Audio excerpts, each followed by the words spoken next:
বয়স কত এই মুহূর্তে? আমার এমনিতে এই মুহূর্তে বয়স 23 চলতেছে। 23 চলছে। আপনার জন্ম জেলা? জন্ম জেলা নেত্রকোনা। নেত্রকোনা থেকে আপনি আমাদের এখানে এসেছেন? জি হ্যাঁ, নেত্রকোনা থেকে শুধু উনি আসেনি, উনি গত একদিন স্টে করেছে আসলে ঢাকা শহরে এই জীবন গল্পটা বলার জন্য। তো আপনি কি নিয়মিত অনুষ্ঠানটা শোনেন নাকি হঠাৎ করেই শোনা বা? না, আমি নিয়মিত শোনা হয়, যেহেতু ফেসবুকে আমি বেশিক্ষণ থাকি না বা থাকা হয় না, তেমন চালানো হয় না, তার জন্য ফেসবুকে আপনাদের লাইক বা কমেন্টস করা হয় না আর কি। আচ্ছা, সেই জন্য। তো আপনি কবে থেকে সিদ্ধান্ত নিলেন যে আপনার এই গল্পটা আপনি এখানে এসে বলতে চান বা রেডিওতে বলতে চান? বেসিক্যালি আমি অনেক দিন যাবত আপনাদের এখানে মেসেজ পাঠাচ্ছি, ভয়েস রেকর্ড করে পাঠাচ্ছিলাম। আমার এখানে অনেক দিন আগে আপনার নাম্বার থেকে ফোন গেছিল, একটা বাংলানিক নাম্বার থেকে আমি ফোন মানে ভয়েস রেকর্ডটা পাঠাইছিলাম আর কি। আচ্ছা, তো ওখান থেকে আমাকে ফোন দেওয়া হয়েছিল, কিন্তু আমি তখন কলটা রিসিভ করতে পারিনি। ওকে। তারপরে আমাকে যখন পরশুদিন ফোন দেওয়া হলো, তখন আমি দেখতে পারি যে এটা আপনাদেরই নাম্বার। পরে আমাকে আপনাদের এখানে একজন কলিগ ফোন দিয়ে বলল, আপনি যেটা হয়েছে যে আপনি বেশ কিছুদিন ধরেই ট্রাই করেছেন আসলে। ট্রাই করছি। ওকে, ঠিক আছে, তো শুরু করি। আমি নিজেও জানি না আসলে ইনফ্যাক্ট আপনার গল্পটা কি। Safwan suggested about your story and you are in the chair right now. ঠিক আছে, শুনি আমরা। আপনি পড়াশোনা করছেন আমি যতদূর জানি? হ্যাঁ, আমি পড়াশোনা করতেছি। কিসে পড়ছেন? আমি পলিটেকনিক্যাল থেকে ডিপ্লোমা করতেছি সিভিল ডিপার্টমেন্টে, এবার ফাইনাল ইয়ারে। ওকে, ফাইন, ঠিক আছে, শুনি আমরা। আসলে কি মানে আমার জন্ম মফস্বলে, খুব ছোটবেলা থেকে গ্রামে থেকেই বড় হয়েছি। মানে বাবা মা একটা সিকিউর ফ্যামিলিতে বড় হয়েছি বলে বিধায় কি মফস্বল থেকে আমার বাবা মা একটু অন্যরকম। যেমন ধরেন গ্রামের পরিবেশ একটু নোংরা বা বাচ্চা কাচ্চারা একটু উল্টাপাল্টা চলাফেরা করে বলে কারোর সাথে মিশতে দিত না ছোটবেলা থেকেই। আর বাবাকে একটু ভয় পেতাম বলেও মিশতাম না, মানে একা একাই থাকতাম সারাদিন। পড়াশোনা, স্কুল, প্রাইভেট টিচার আসতো বাসায়, পড়াশোনা করতাম। কয় ভাই বোন ছিলেন? আমরা মানে আগে 3 ভাই বোন ছিলাম। 2013-তে আমার আরেকটা বোন হয়, মানে 4 ভাই বোন ইন টোটাল? হ্যাঁ, এখন 4 ভাই। বাবা কি করতেন? বাবা রাজনীতি করতেন আগে, এখন রিটায়ার করেছেন? রিটায়ার করেছেন রাজনীতি থেকে? আমি বলতে চাচ্ছি না, মানে নাম বলাটাই মনে হয়। না, fine, okay, you can hide yourself, no problem. আপনি যতটুকু বলবেন ততটুকুই আমরা শুনবো। আপনি আপনার পজিশনটা একটু জানি, মানে ভাই বোনদের মধ্যে আপনার পজিশন? হ্যাঁ, আমার পজিশন, আমি সবার বড়। আপনি সবার বড়, ওকে, ঠিক আছে, বলুন। তারপরে আমার মা আবার ফ্র্যাঙ্কলি আমি আমার মার কাছে সব কিছু শেয়ার করতে পারি, কিন্তু তারপরেও দেখা যায় কি যে যদিও সব কিছু শেয়ার করি, এমন কিছু জিনিস থেকে যায় যে আমি পারি না সেগুলো বলতে। কারণ বললে দেখা যাবে যে হয়তো মা এগুলো নিয়ে আমাকে ফোর্স করবে নাকি কি করবে, আমি ওটা বুঝি না। নাকি মন খারাপ করবে, নাকি ভাববে যে আমি খারাপ হয়ে গেলাম কিনা। একটু স্টেপ বাই স্টেপ ছোটবেলা থেকেই যদি শুনি। মানে ছোটবেলা থেকে পড়াশোনা করতাম, আবার ছোটবেলা থেকে আমার একটা নেশা ছিল, গান করতাম, আবৃত্তি করতাম। গান পারেন আপনি? হ্যাঁ, আমি গান করি ছোটবেলা থেকে। আমার রিসেন্টলি 2016-তে আমি অ্যালবাম করছি, মিক্সড অ্যালবাম করছিলাম। নয় নাকি? বিশাল ব্যাপার, আমরা তো একজন শিল্পীকেও পেয়ে গেছি আজকে। ফাঁকে আমি একটা অ্যানাউন্সমেন্টও দিয়ে দিই। আপনারা নিশ্চয়ই জানেন প্রিয় শ্রোতা যে মাইক্রোফোন টেস্টিং 1024 নামে একটা রেডিও অনুষ্ঠান শুরু হয়েছে, নতুন রেডিও আম্বার 102.4-এ। এটা আমার একটা নতুন প্রজেক্ট, এবং এখানে আমরা একেবারে প্রান্তিক পর্যায়ের গায়ক গায়িকা যারা সেই অর্থে কোনো প্রিভিলেজ পান না, মাইলেজ পান না, ফোকাস না, আলোচিত না, সমালোচিত না, কিন্তু তাদের প্রতিভা আছে, এই সব মানুষদেরকে নিয়ে আমরা কাজ করছি। এবং আমাদের একটা মহৎ উদ্দেশ্য আছে, 50 কিংবা 100 পর্ব পরে এদের মধ্য থেকে বেছে বেছে কিছু শিল্পীদেরকে নিয়ে আমরা একটা অ্যালবাম করতে চাই। এবং নট অনলি দিস, আমরা এই অনুষ্ঠানটিকে সোশ্যাল মিডিয়া বা অন্যান্য জায়গাগুলোতে খুব ব্রডার একটা পার্সপেক্টিভ থেকে যাদের প্রতিভা আছে তাদেরকে নিয়ে কাজ করতে চাই। এবং আপনারা যারা 3-4টা পর্ব অলরেডি শুনেছেন তারা বুঝবেন যে আসলে আমরা কী ধরনের কাজ করছি। এটা প্রচারিত হচ্ছে প্রতি শনিবার রাত 10টায় রেডিও আম্বার 102.4 FM-এ। রেডিও আম্বার কিন্তু ঢাকা FM-এর একটা সিস্টার কনসার্ন, মানে ভাই বোনের মতো আর কি। ওকে, জি। তো ছোটবেলা থেকে গান করতাম, স্কুলে বলেন বা এলাকার কোনো প্রোগ্রাম হলে। আর মায়েরও খুব শখ ছিল যে আমি গানটা কন্টিনিউ করি। আর এক সময় দেখা যেত যে আমার মায়ের সাথে সাথে বাবা ওই জিনিসটাকে মানে গুরুত্ব দিত যে গান করি। তো সবাই পারিবারিক দিক থেকে বা সামাজিক দিক থেকে সবাই খুবই আদর করতো কিছু কিছু বিষয়ের জন্য। এক হচ্ছে পড়াশোনা করতাম, চলাফেরা করতাম খুব অন্যরকমভাবে, যেমন বেয়াদবি করা বা কিছু করা এরকম কিছু ছিল না, সবাই আদর করতো। এখনও এলাকায় গেলে সবাই ডাকে বা কথা বলে, সুন্দর, ভালো লাগে এই জিনিসগুলো আমার কাছে। তো একটা স্টেজে গিয়ে পড়াশোনা করতে থাকি। ক্লাস 9-এ যখন উঠি তখন হঠাৎ করেই শারীরিক প্রবলেম দেখা দেয় আর কি, মানে ডিপ্লোপিয়া হয় ফার্স্টে। ডিপ্লোপিয়া বলতে? ডিপ্লোপিয়া এটা ব্রেনের একটা ইফেক্টের কারণে ডাবল দেখার যে রেটিনার প্রবলেম হয়, মানে একটা বস্তুকে আপনি দুটো দেখি। তো এটা কি হঠাৎ করেই হলো নাকি কোনো ইনসিডেন্ট ছিল? হঠাৎ করে হলো কিনা আমি কিচ্ছু বুঝিনি। আমার মা মানে আমি বাড়িতে ছিলাম, আমার মা বলতেছে কি রান্নাঘরে বসার জন্য, মা একটু কাজে যাবে। তো আমি ওখানে বসছি, ছোট মাছ রাখা ছিল সামনে। তো আমি হঠাৎ করে কিচ্ছু দেখতেছিলাম না, মানে একদমই মানে পুরা ব্ল্যাক। আমি অবাক যে হঠাৎ করে ব্ল্যাক হয়ে গেল কেন। আমি বলতেছি যে তুমি না এখানে কি রেখে গেছো, আমি তো কিচ্ছু দেখতেছি না। এভাবে হাত দিলাম, হাতটা দেখি যে না এখানে বটি আছে। পরে মা বললো কি অবাক কাণ্ড, এখানে মাছ রেখে আসলাম, তোরে বসায় রেখে আসলাম, আবার তুই বলতেছস দেখতেছস না। আমি যে না আমি দেখতেছি না কিছু। তো এভাবে প্রায় একদিন গেল। একদিন যাওয়ার পরের দিন থেকে হালকা ঝাপসা আর ডাবল হওয়া শুরু হলো। বাবা সামনে আসতেছে, বলতেছে দেখ এখন ঠিক আছে কিনা, মা সামনে আসতেছে দেখ ঠিক আছে কিনা, কোনোভাবেই ঠিক হলো না। ডক্টরের কাছে নিয়ে আসলো, ওরা ঔষধ দিল। দেওয়ার পরে প্রতি 3 মাস পরে প্রায় 3 মাসের জন্য আমার একটা ড্রপ নাকি মলম দিত, কখনো মলম কখনো ড্রপ। দেখা যেত যে কি কর্নিয়াগুলো বড় হয়ে যেত আর কিছু দেখতাম না। ওই সময়টাতে কি ডায়াগনোজ করা মানে ধরা পড়েছে যে অসুখটা কি, নাকি এমনিতেই শুধু ট্রিটমেন্ট চলছে? ট্রিটমেন্ট চলতেছে, মানে ডায়াগনোজ হচ্ছে যে ডিপ্লোপিয়ার জন্য এটা হয়েছে। আচ্ছা। তো তারপরেও ওরা ট্রিটমেন্টটা ঠিকমতো করে নাই। যদি করতো ভালো হইতো কিনা আমি জানি না। তবে লাস্ট এখন যখন 2017-তে যখন ডাক্তার দেখাই তখন ওরা বললো যে অপারেশন করার জন্য। ঠিক আছে, তো আপনার এটা ধরা পড়লো, তারপরে ধরা পড়ার পরে চিকিৎসা কন্টিনিউ করতেছে, পড়াশোনা ওভাবেই চলছে। কতদিন পর বন্ধ থাকে পড়াশোনা, আবার চালায় যাচ্ছি। মানে পড়াও যেত না? মানে পড়াও যেত না, কিছু দেখতাম না আর কি। লেখাও তো খুব ডিফিকাল্ট। আমাকে খাওয়া দিতে হতো অন্যজনের। ও মাই গড। মানে ওটা যখন বড় হয়ে যেত আমি সামনে কিচ্ছু দেখতাম না।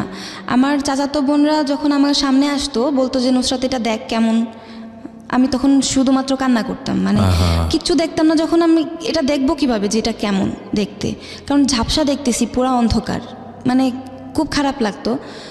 তারপরে এভাবে যাওয়ার পরে এক সময় গিয়ে যখন আমি ক্লাস 10-এ উঠলাম, টেস্ট পরীক্ষা দিলাম। টেস্টের পরে আমি সিদ্ধান্ত নিলাম আর চিকিৎসা করব না, কারণ আমাকে তো পরীক্ষা দিতে হবে, কারণ আমি গ্রুপ সায়েন্স নিয়েছিলাম, পড়াশোনা করব, ভালো করে একটা কিছু করব, কারণ আমার বাবার ইচ্ছে ছিল যে মেডিকেলে পড়াবে। তারপরে পড়াশোনাটাও তেমন হয়নি, পরীক্ষাটা দিলাম কোনোভাবে। 3 মাস আর চিকিৎসা করি নাই, না করে 3 মাস পড়াশোনা করে পরীক্ষা দিলাম, রেজাল্ট হলো, ভালো কিছু হয় নাই। তারপরেও বাবা এটাকে মানতে রাজি না যে কিভাবে মানে এত খারাপ রেজাল্ট। একটা মেয়ে ক্লাস 5-এ বৃত্তি পাওয়া, একটা মেয়ে ক্লাস 8-এ ভালো রেজাল্ট করা, একটা মেয়ে কন্টিনিউয়াসলি ভালো স্টেপে ভালোভাবে আমি তাকে সার্বক্ষণিক টিচার দিয়ে সার্বক্ষণিক পড়াশোনার মধ্যে রাইখা সে যদি এইভাবে রেজাল্ট খারাপ করে তাহলে কীভাবে চলবে। কিন্তু আমি ওইটা বুঝাইতে পারি না যে আমার শারীরিক প্রবলেমের জন্য এটা হচ্ছে। আচ্ছা, এটা ফ্যামিলি থেকে বুঝতেছিল না? মানে আমার বাবা বুঝতে নারাজ। আচ্ছা। মানে আমার বাবা, তার তো আশা ছিল অন্যরকম, কিন্তু এটা সে বুঝতে নারাজ।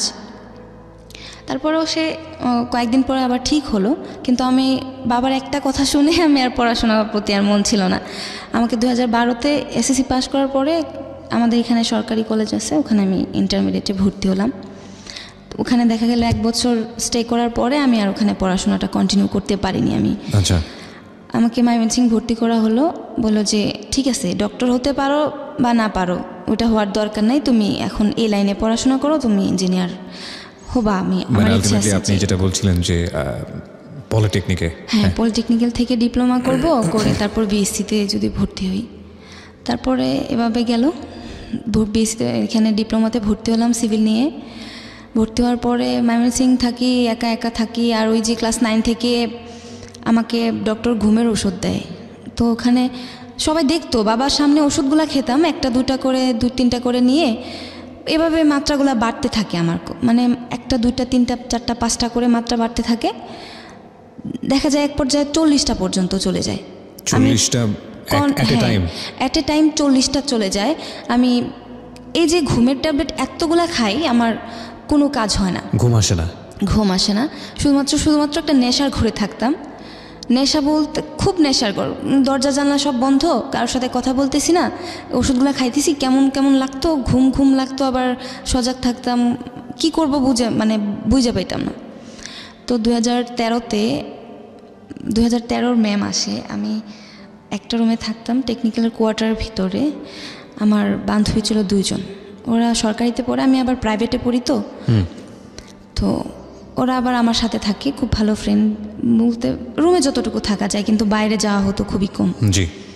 তো ওখানে আমার এক ফ্রেন্ড, ওদের ফ্রেন্ডের বার্থডে ছিল, আমাকে ডেকে নিল ওখানে। আমি বলছি যে যাব না। এর আগে আমি 5 দিন পর্যন্ত কিছু খাওয়া দাওয়া কিচ্ছু নেই, ঘুম নেই, মানে একদমই টোটালি বন্ধ সব কিছু। তারপর আর ট্যাবলেট ছিল আর কি, ওই ট্যাবলেটগুলো আমি ওই যে ছেলের বার্থডে ছিল ওর পার্সে পেলাম আর কি, ব্যাগে, কলেজের ব্যাগে। আমি বিষয়টা পরিষ্কার না, আরেকটু পরিষ্কার হতে চাই। ওর বার্থডেতে এক জায়গায় গেলাম, একটা রেস্টুরেন্টে, আমাদেরকে সবাইকে ইনভাইট করলো। এই ছেলেটার বার্থডেতে আপনি কেন যাচ্ছেন? এই ছেলেটা কি হয় সম্পর্কে আপনার? ছেলেটা আমার রুমমেটদের ফ্রেন্ড। ওর ব্যাগে যে ট্যাবলেটটা আছে সেটা আপনি জানলেন কিভাবে? ওর ব্যাগটা থেকে আমার রুমমেট বের করছিল আর কি। আচ্ছা। বলছিল এটা কিসের ট্যাবলেট। ওকে। আর ও বলছিল যে এটার ট্যাবলেট, কিন্তু ওই ছেলে জানতো না যে আমি কন্টিনিউয়াসলি ঘুমের ট্যাবলেট তখনও খাই। তারপর ওর কাছ থেকে ও নাবিয়া আমার ফ্রেন্ড ছিল যে, সে বলল যে সে যখন শুনলো যে এটা ঘুমের ওষুধ, তখন তাড়াতাড়ি করে ওটা ওই ছেলের কাছে দিয়ে বললো যে এটা সেভ কর, কারণ সাথে প্রবলেম আছে। তো আমি বললাম কিসের প্রবলেম নাবিয়া, তুই এরকম বললি কেন? তো বলতেছে না কোনো প্রবলেম নাই, এটা সেভ করতে বলছে ওকে।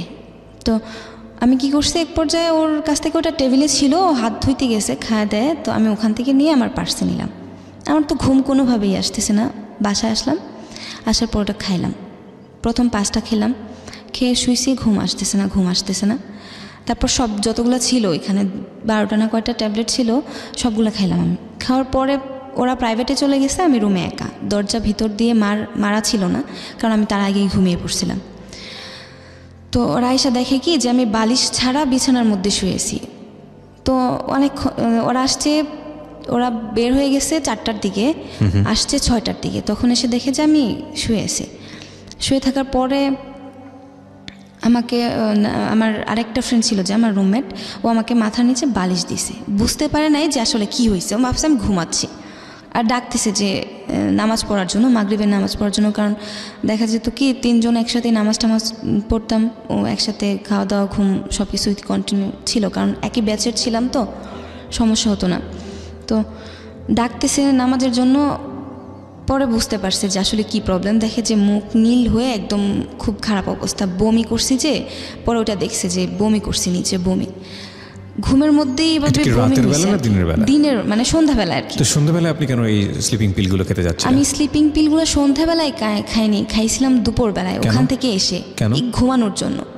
কারণ আপনার বিষয়টা কি এরকম ছিল? এর আগে 5 দিন ঘুম হয়নি। ওকে। আর ঘুম না হইলে দেখবেন কি যে খাওয়া দাওয়া ঠিক মতো হয় না, সবকিছু এলোমেলো হয়ে যায়, একদম এলোমেলো হয়ে যায়। তারপরে ঘুম হয় না, খাওয়া দাওয়া হয় না। তারপর আমি ঘুমাবো বলে ওই ট্যাবলেটগুলো খাইলাম। আমি ভাবছি যে আগে যেরকম কন্টিনিউ খাই তার জন্য মনে হয় প্রবলেম হবে না, আমি ঘুমাইতে হয়তো ঘুম একটু হবে, কারণ পাওয়ার যেহেতু বেশি। তারপরে ঘুম হয় নাই, বরং অসুস্থ হয়ে গেলাম। হসপিটালে নেওয়া হলো, ভর্তি হলাম, ভর্তি রাখলো। সবাই এই যে প্রশ্ন করতেছে, কোনো প্রশ্নের উত্তর পায় না আমার কাছ থেকে, কারণ আমি তো অন্য কোনো কারণে আমি খাই না এটা যে প্রশ্নের উত্তর পাবে আমার কাছ থেকে। তারপরে এই ঘটনা শেষ, আমি ঠিকমতো চলতেছি, আবার লাইফ লিভ করতেছি। একটা সময় এসে আবার কি প্রবলেম হয় জানেন, হঠাৎ করে আমার প্যারানর্মাল প্রবলেম হয়ে যায়। অবাক লাগে আমার কাছে যে প্যারানর্মাল কেন হলো আমার, মানসিক প্রবলেমে। আমাকে দেখা যাচ্ছে যে ধরে রাখা যাচ্ছে না, আমার কিছু মনে থাকতেছে না। 3 দিন 4 দিন পরে আমার সেন্স আসতেছে যে সাইকিয়াট্রিক প্রবলেম। হ্যাঁ, 3 দিন 4 দিন পরে আমি বলতে পারতেছি যে আসলে আমি কে। কিন্তু এই যে চিকিৎসা করাচ্ছে এখন, ইন দ্য মিন টাইম কোনো চিকিৎসকের কাছে যাওয়া বা কারো কাছে যাওয়া না, এরকম কিছু হয়নি। কারণ গ্রামে তো, আমি এখান থেকে আমাকে গ্রামে নেওয়া হয়, অনেক প্রবলেম হয় ওখানে। তারপরে এরকম অসুস্থ থাকার পরে আবার লাইফটা ঠিক মতো চালাচ্ছিলাম, পড়াশোনা করতেছি, পরীক্ষা দিচ্ছি, রেজাল্ট ভালো হচ্ছে। আবার আমি একটা জিনিস, পরীক্ষার মধ্যে ফার্স্ট ক্লাস ছিল আমার রেজাল্টগুলো, যতগুলো পরীক্ষা দিলাম ফার্স্ট ক্লাস, কখনো খারাপ হয়নি। কারণ আমি চাইতাম কি যে রেজাল্টটা ভালো হোক, আচ্ছা, পড়াশোনাটা ঠিক করতাম। তো ওই যে একঘেয়েমি ব্যাপার থেকে আবার আমি এখান থেকে চলে যাওয়ার পরে, এই ঘটনার পরে যখন আমি ঘুমের ট্যাবলেট খেয়ে যখন হসপিটালে যাই, তখন আমাকে বাসার আঙ্কেলে বলে যে তুমি এইভাবে অসুস্থ হয়ে পড়লে তোমাকে এখানে দেখাশোনাটা করবে কে, আর এখানে তো একটা প্রবলেম, তুমি এখানে থাকবা, লোকেরা আশেপাশে লোকেরা খারাপ বলবে, আমাদের বলবে যে মেয়েটা এরকম করতেছে, পাগলামি করতেছে, অথচ তারা তো বুঝবে না যে তোমার প্রবলেমটা কি। ঠিক আছে, সমস্যা নেই, আমি এখানে থাকবো না, আমি হোস্টেলে চলে যাচ্ছি। এই বলে আমি আমার কলেজ হোস্টেলে উঠলাম। ওঠার পরে ওখানে কেউ নাই, কারণ আমার 5 তলায় থাকতো সব উপজাতি মেয়ে নার্সিংয়ের, আর আমি 6 তলায় থাকি। 6 তলায় শুধুমাত্র আমরা 2 জন, এত বড় হলরুম 2টা, তার মধ্যে 2 জন, আমি আর নার্সিংয়ের আরেকটা মেয়ে মুসলিম। তো 2 জন থাকি, ওর মতো ক্লাসে চলে যায়, আমি আমার মতো আবার একঘেয়েমি লাইফ, ফেসবুকিং, সারাদিন ফেসবুকিং, কারোর সাথে তো, কারণ লাইফে তো আমার কোনো বন্ধু নাই, এছাড়া আমার কোনো বন্ধু নাই, ফেসবুক ছাড়া আমার কোনো বন্ধু ছিল না। তারপরে ওখান থেকে একটা ছেলে ছিল, নাম আসিফ। ওকে, আমরা এইখানে একটা ছোট্ট বিরতি নিতে চাই। ঠিক রাত 12টায় আমরা ফিরবো। আপনারা শুনছেন জীবন গল্প আমার সঙ্গে, আমি আরজি কিপ্রিয়া আপনার সঙ্গে রয়েছি। তারপরে ও আমার কাছে পরিচয় দিছিল যে সে সেনাবাহিনীর ক্যাপ্টেন। আচ্ছা। তো আমি বলতাম যে আসলেই কি তোমার ক্যাপ্টেন, তোমার র্যাঙ্ক বা তোমার কোর কোথায়, কোর কত, এগুলো জিজ্ঞাসা করতাম। তখন সে হাইড করতো আর কি। আচ্ছা। তো এমনিতে কি প্রোফাইল দেখে বোঝা যাচ্ছিল যে ও আর্মিতে কাজ করে বা এরকম? হ্যাঁ, আর্মিতে কাজ করে তা বোঝা যেত, কিন্তু আসলেই যে সে ক্যাপ্টেন সেটা আমি কনফিউশনে ছিলাম। তারপরে তো এভাবে তার সাথে আমার ফার্স্ট মিট হয়। আমি হোস্টেলে, তো সে আমাকে ফোন দিয়ে বলে যে সে আসবে। আমি যে না, তোমার আসার দরকার নেই। কতদিন কথা চলার পরে আপনার সাথে দেখা করতে চায়? 1 বছর কথা বলার পরে। 1 বছর, আচ্ছা। 1 বছর কথা বলার পরে সে আমার সাথে দেখা করতে চায়। তো সে আমার সাথে ফার্স্ট মিট করে, আমার শহরে আসে, আমি যেখানে পড়াশোনা করি। তো আসার পরে দেখা হওয়ার পরে তার সাথে আমার যেরকমভাবে, আমি যদি ভুল না করে থাকি, মানে ফার্স্ট মিটেই আপনাদের মধ্যে এমন একটা সম্পর্ক যায়, সেটা আসলেই উচিত ছিল না, বিষয়টা এরকম। আচ্ছা, তো এই সম্পর্কে কি এটা কি হঠাৎ করে হয়ে গেল, না আপনাদের মধ্যে 1 বছর আসলে এই ধরনের কথাবার্তাই হতো? আমাদের মধ্যে এরকম কোনো কথাবার্তা হয়নি আগে।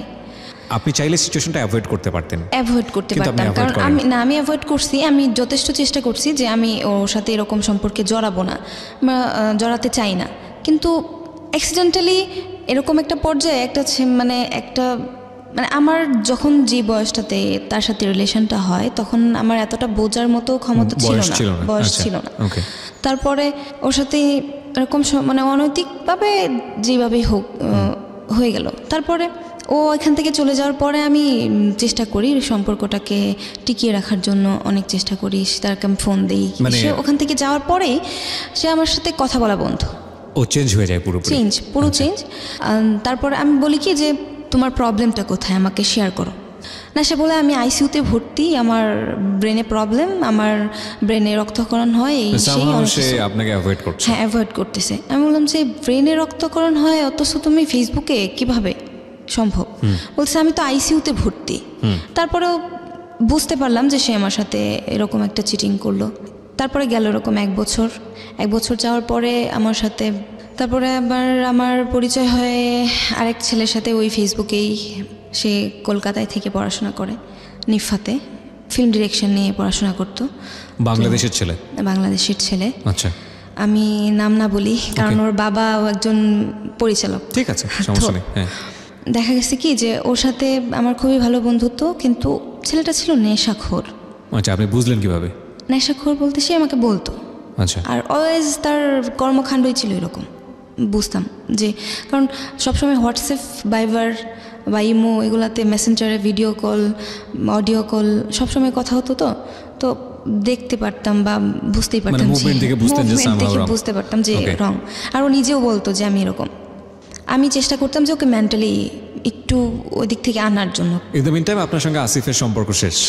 ওকে। তো ইন্টারেস্টিং বিষয় হচ্ছে যে ভার্চুয়াল বলয়ের যে রিলেশনশিপগুলো, এগুলো খুব দ্রুত গতিতে কাছাকাছি চলে যাওয়া যায়, এবং আবার খুব দ্রুত গতিতে অ্যাভয়েডও করা যায়।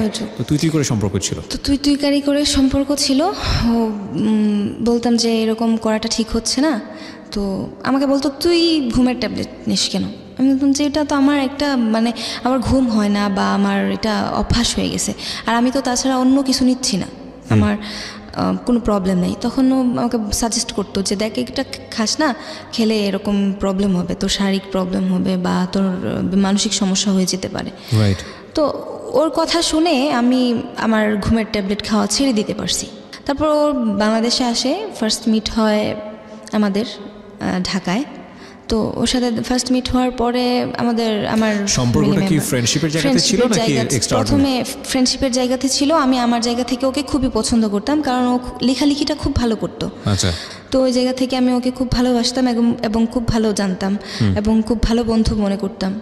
তো বাংলাদেশে আসার পরে যা শুরু হয়, প্রথম দেখা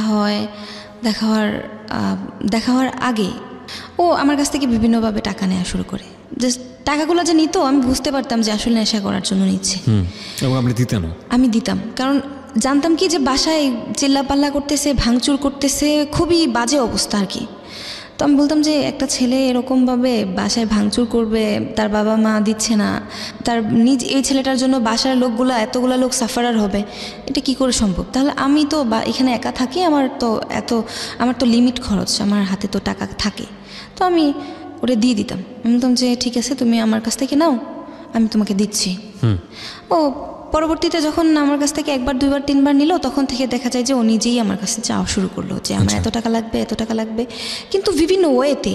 ও বলতো যে আমাকে আজকে থানায় ধরে নিয়ে গেছে, আমার এত টাকা লাগবে, আমাকে ছুড়াইতে হবে, বাবা শুনলে হার্ট স্ট্রোক করবে, মা শুনলে এরকম হবে। তখন আমি কি করতাম, আমার কানের অর্নামেন্টস বিক্রি করছি, আবার আমার ফোন বিক্রি করছি। বাই দ্য ওয়ে, তার মানে বিষয়টা এরকম যে ততদিনে আসলে বন্ধু নেই বিষয়টা, কারণ বন্ধুর জন্য এত কিছু করে না আসলে। মানে আপনি নিশ্চয়ই তাকে এক্সট্রাঅর্ডিনারি ফিল করতাম তাকে। ওকে। তারপর সে কলকাতায় চলে যাওয়ার পরে তার মার সাথেও আমার কথাবার্তা হয়। তার মা আমাকে খুব ভালো জানে। এক সময় ও কলকাতা থেকে আসার পরে ওর মা আমাকে বলছে, তুমি একা একা থাকো, শুনছি তুমি অসুস্থ থাকো, তুমি একবার এসে আমাদের এখানে ঘুরে যাও। বললাম যে এত দূরে, ঠিক আছে আমি দেখবো আন্টি, আমার পরীক্ষা চলতেছে। না, ও তো আমার দেশের ছেলে। আচ্ছা। বাংলাদেশের ছেলে। ওদের বাড়ি কোথায় ছিল? কুমিল্লাতে। আপনি তো নেত্রকোনায়। হ্যাঁ। আচ্ছা। তো ওখান থেকে আমার পরীক্ষা চলতেছিল, আমি আবার ইন্টারমিডিয়েট দিচ্ছিলাম। তো ও আসছে বাংলাদেশে, একটা সুযোগ যে ওর সাথে দেখা হবে। তো গেলাম, যাওয়ার পরে ওর মার সাথে কথাবার্তা হলো, ওর ফ্যামিলিতে একটা ভালো জায়গায়, মানে একটা ভালো পজিশনেই ছিলাম যে ওর মা আমাকে খুব স্নেহ করতেছে, বা ওর বোন, ওর বাবা, ওর ভাই, ছোট ভাই। হঠাৎ করে আমার আর ওর মধ্যে ক্লোজলি একটা রিলেশন চলে যায়। তো ওর মা ফার্স্ট রিলেশনশিপে যেই ভুলটা ছিল, সেকেন্ড রিলেশনশিপে ওর সাথে সেকেন্ড দেখা হওয়ার পরে ওর সাথে ক্লোজলি আবার আমার ক্লোজ রিলেশনে চলে যাই। আচ্ছা। সো আপনার এই জায়গা থেকে এটা আপনি বলছেন যে ইনসিডেন্টালি এই জিনিসটা হয়ে গেছে। তারপর হয়ে গেছে, সে আমাকে মেন্টালি সাপোর্ট করলো, আমাকে বললো যে দেখ এটা আমাদের যখন বিয়ে হবে তখন হয়তো এই জিনিসগুলো মনে পড়লে। কি বিয়ের ব্যাপারটা এসেছিল আপনাদের লাইফে? না, এই ঘটনার পরে। আচ্ছা। তারপরে ওখান থেকে ওদের বাসায় ছিলাম 3 দিন থাকার পরে আবার আসলাম আমার এখানে। ও আবার মেন্টালি সাপোর্ট দেয়, বলে যে দেখ আমাদের মধ্যে যেহেতু এরকম ক্লোজ হয়ে গেছি আমরা, তখন আমাদের মধ্যে বিয়ে হওয়ার পরে হয়তো দেখ এগুলো ঘটনাগুলো মনে পড়লে আমরা হাসবো, কারণ অতীত কখনো কখনো হাসায়, আমাদের অতীতগুলো হয়তো আমাদের হাসাবে যে এরকম প্রবলেম হয়েছে। একটা বিষয় আমাকে একটু বলেন, এতগুলো যে বিষয় আপনার জীবনে চলে আসছে, র্যান্ডামলি আসছে, আপনি একটা বাসায় গিয়ে 3 দিন থাকছেন, এটা কি আপনার ফ্যামিলি জানতো? যেহেতু আপনার ফ্যামিলি আপনার ব্যাপারে অনেক বেশি কনজারভেটিভ ছিল, আমি যতদূর জানি। শুধুমাত্র আমি আমার মার কাছে সবকিছু শেয়ার করতাম, আমার মাকে বলতাম যে আমার মা আমি এই জায়গায় যাচ্ছি, মা না করতো। ওকে। তারপর ওর সাথে ও আপনাকে বলে যে এটা বিয়ের পরে ওটা ফান হয়ে যাবে, বা মনে পড়বে আমাদের, তখন হাসি পাবে। আমি বললাম যে ঠিক আছে, আচ্ছা জিনিসটা মেনে নেওয়া যায়, কারণ যেহেতু তোমার মা আমার গুরুজন, আমাকে শাসন করতেই পারে, আমি কিছু মনে করিনি।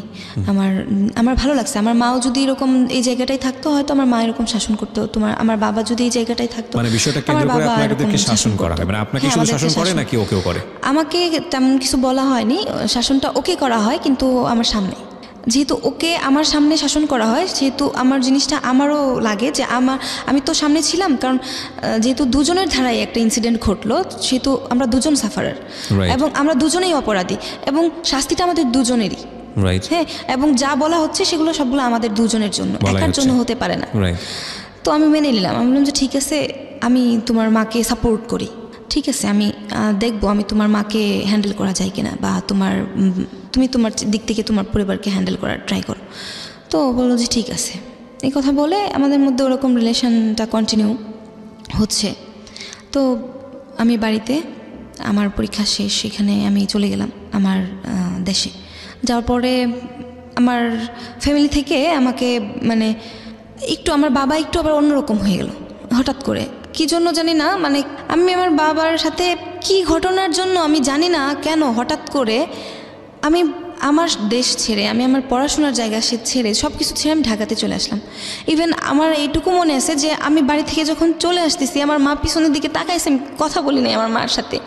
মানে হঠাৎ করে আমি কি মেন্টালিটি নিয়ে আমি হঠাৎ করে আমার মার সাথে এরকম রাগ করলাম, বাবার সাথে এরকম রাগ করলাম। একটা বছর আমি বাড়ির থেকে বাইরে, আমি কারোর সাথে কথা বলিনি।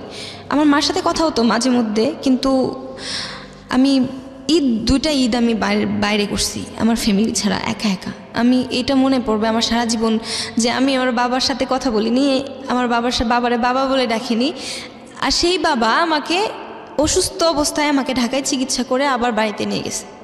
আর সেই বাবা আমি একটু অসুস্থ থাকলে, মানে আমি একটু অসুস্থ থাকলে প্রচুর কান্নাকাটি করবে, দেখবেন যে সে তার মধ্যে নাই, আমি মনে হয় যে তার লাইফের একটা অংশ। বাহ। হ্যাঁ, তারপরেও ফ্যামিলিতে একা একা আমার বোরিং লাগতেছে, আমি ভালো লাগতেছে না, আমি থাকবো না। আমার পরিচিত একজন ছিল, তার সাথে যোগাযোগ করলাম, যোগাযোগ করে আমি চলে আসলাম ঢাকায়। ঢাকায় এসে একটা জব নিলাম প্রাইভেট একটা আইটি ফার্মে মার্কেটিং এক্সিকিউটিভ হিসেবে কাজ করলাম অনেকদিন। পড়াশোনা কি তখন কমপ্লিট নাকি? না, আমার পড়াশোনা তখন কন্টিনিউ চলতেছে। ওকে। আমি এখানে চলে আসার পরে এখানে জব নিলাম, জব নেওয়ার পরে কাজ করতেছি কন্টিনিউ। আবার আরেকটা ঘটনা ঘটে যায় এর মধ্যে। আমি তখন বাড়ি থেকে যখন বেরিয়ে আসি তখন আবার আমি যে অ্যালবামে গান করি, মিক্সড অ্যালবামে। তো আমার মিক্সড অ্যালবামে আমি আবার জব নেওয়ার সময় আমার অফিসে বলে নিই যে স্যার আমি গান টান করি, আমাকে মাঝে মাঝে ছুটি দিতে হবে, বা আমার যখন স্টুডিওতে যেতে হয় আমাকে যখন আমার শিডিউল থাকে আমাকে ছুটি দেবেন। তো ওরা বলে যে ঠিক আছে যাও, তুমি যেহেতু গান করো আমাদের অফিস থেকে তোমাকে যতটুকু ফেসিলিটি দেওয়া প্রয়োজন আমি তোমাকে ততটুকু ফেসিলিটি দেব। তো ওরা আমাকে যথেষ্ট হেল্প করে। আমার যখন ফার্স্ট রেকর্ডিংয়ের ডেট ছিল আমি অফিস থেকে ছুটি নিয়ে যাই। তো ছুটি নিয়ে যাওয়ার পরে ওখানে যার সাথে আমার অ্যালবাম গান করি তার রাত হয়ে যায় অনেক, মানে প্রায় 2টা বেজে যায় স্টুডিওতে রাতে। তো আমি বলছি এখন তো আমি যে বাসায় থাকি গেট লাগাই দিছে, এখন আমি বাসায় যাব কি করে, কারণ বাসায় যাওয়া সম্ভব না।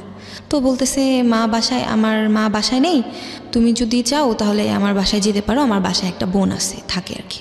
আপনি কার কথা বলছেন? মানে ওই যে ইন্ডিয়াতে পড়াশোনা করেন? না, তাহলে তখন তো ওর সাথে আমার রিলেশনশিপটা ক্লোজ কেন হলো? ক্লোজ হঠাৎ করে ওই ছেলে আমার সাথে হঠাৎ করে কথাবার্তা বন্ধ। Second time same incident? না, বন্ধ বলতে আমি যখন ওই অফিসেও জব করি তখনও আমি ওকে টাকা পাঠাইছি। আচ্ছা। মানে আসলে ওর সাথে আমার সম্পর্কটা ক্লোজ হয় কেন আমি নিজেও জানি না, কারণ ওকে যখন আমি বলতাম যে আমি তোমাকে একটু দেখবো, তুমি একটু আসো, বা আমার তোমাকে দেখতে খুব ইচ্ছে করতেছে, তুমি একটু আসো, তখন ও আমার কাছ থেকে টাকা নিত বারবার যে আমি আসতেছি, কিন্তু আসতো না, অকারণে গ্যাঞ্জাম করতো। তখন এইগুলো আমি ইন দ্য মিন টাইম আপনি কার বাসায় যাওয়ার কথা বলছেন? এই ছেলেটাকে আমি যার সাথে গান করছি আর কি। ও গান করেছেন যার সঙ্গে, তার সঙ্গে কোথাও একটা ফাংশন শেষ করে তার বাসায় থাকার কথা। কারণ আমরা এখান থেকে একটা বিরতি নেব প্রিয় শ্রোতা, ছোট্ট একটা বিরতি মাত্র কয়েক মিনিটের। এরপর আমরা আবারও ফিরে আসছি জীবন গল্পে। আশা করছি আমাদের সাথেই থাকবেন। নুসরাত রয়েছে আজকে আমাদের সঙ্গে, এবং ফার্স্ট আওয়ারের প্রথম আধা ঘন্টার মতন আমাদের সঙ্গে ছিলেন জামান।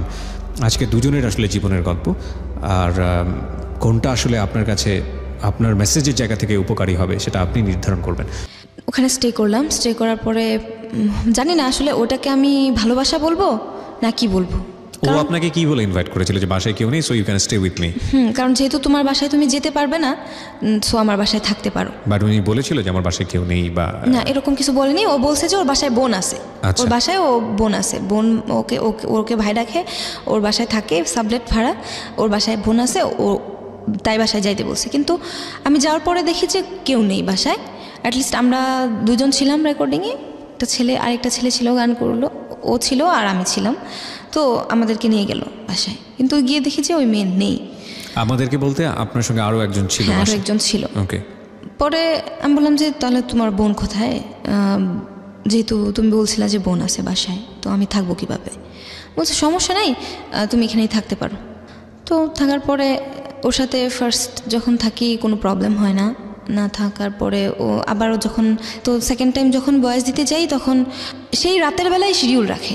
আমি বারবার বলছি যে দেখো রাতের বেলায় শিডিউল রেখো না, কারণ আমার বাসার দরজা আমার বাসার গেট লাগায় দেয়, আমি রাতে 11টার পরে আমার বাসায় ঢুকতে পারবো না। ও বলে যে সমস্যা নেই, তুমি যদি সমস্যা হয় আমার বাসায় তো থাকতেই পারবা, তোমার কি কোনো প্রবলেম হয়েছে তুমি যে সেদিন থাকলা? আমি বললাম যে না, কোনো প্রবলেম হয়নি, তবে থাকাটা ঠিক হচ্ছে না। Basically he was A music producer or something like this? না না না। তাহলে উনি কে ছিল? ও আমার সাথে গান করছে। আচ্ছা। তো যেহেতু কো আর্টিস্ট ছিল, তো সেহেতু ও আমার সাথে স্টুডিওতে যায়।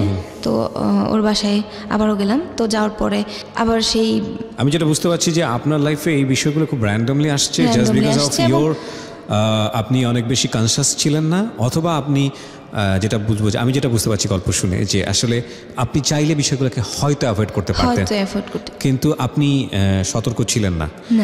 আসলে এই যে সতর্ক না থাকাটা, এটা এক ধরনের বিপদগামী সম্পর্কের দিকে নিয়ে যায়। ইনফ্যাক্ট আমরা হয়তো সেদিকেই সামনের দিকে আগাচ্ছি। হ্যাঁ বলুন। তারপর এভাবে রিলেশনটা ছিল কতদিন, থাকার পরে ওখান থেকে আমি বের হয়ে যাই। ওই রিলেশনশিপে ছিলাম কিছুদিন, জাস্ট কিছুদিন থাকার পরে। কিছুদিন বলতে আসলে এটা কি ধরনের রিলেশনশিপ ছিল? লাইক জাস্ট ফ্রেন্ড, এবং তার সাথে কাজ করি, হ্যাঁ, যেটাকে আমরা বলি আজকালকার শব্দে। ইন দ্য মিন টাইম আপনার লাইফে 2 থেকে 3 জন মানুষের সঙ্গে আপনার যেই ওঠা বসা, সেটার যে অভিজ্ঞতা, সেখান থেকে আপনি কি নিজেকে আইডেন্টিফাই করতে পারছিলেন যে আপনি আসলে কি সম্পর্ক চাচ্ছেন আর সম্পর্কটা কোন দিকে যাচ্ছে? আমি বারবার ওটাই বুঝতে চাইতেছিলাম যে আসলে আমি তো এরকম চাচ্ছি না, আমি চাচ্ছি, দুর্ভাগ্যক্রমে আপনি ওই জায়গাটায় চলে যাচ্ছেন। ওই জায়গাটাতে আমি বারবার ধাক্কা খেয়ে কেন ওই জায়গাটাতেই গেছি আমি জানি না। তো এটা কেন হচ্ছিল? আপনি খুব রক্ষণশীল পরিবারে বড় হয়েছেন সে কারণে কি, নাকি অন্য কোনো ডিফল্ট ছিল আপনি বুঝতে পারছিলেন না? আমি কোনো কিছুই বুঝতে পারছিলাম না, কারণ ওই যে বললাম যে আমার বোঝার যে ক্ষমতাটা, ওটা হওয়ার আগে আমি ওই সম্পর্কগুলো নষ্ট হয়ে যায়। মানে আপনি আসলে সম্পর্কে একটা কনক্লুশনে আসার আগেই, অভিজ্ঞতা পাওয়ার আগেই সম্পর্কটা নষ্ট হয়ে যায়। So in the mean time 2টো জিনিস হতে পারতো, আমি জানি না হয়েছে কিনা। একটা হচ্ছে যে এই ঘটনা যদি আপনার অনাগ্রহী হয়ে থাকে, যে ইনসিডেন্টলি আপনি খুব প্যাচে পড়ে এরকম একটা জায়গায় চলে যাচ্ছেন, তাহলে যেটা হবে যে ছেলেদের সম্পর্কে আপনার খুব বীতশ্রদ্ধা একটা আইডিয়া জন্মগ্রহণ করবে যে সব ছেলেই বোধহয় এরকম। হ্যাঁ, সব ছেলে এরকম। তারপরে শুনুন, আমি এই সম্পর্ক থাকাকালীন আমি যখন আবার অসুস্থ হয়ে যাই, আমার ডান পাশের কিডনিতে ইফেক্ট হয়।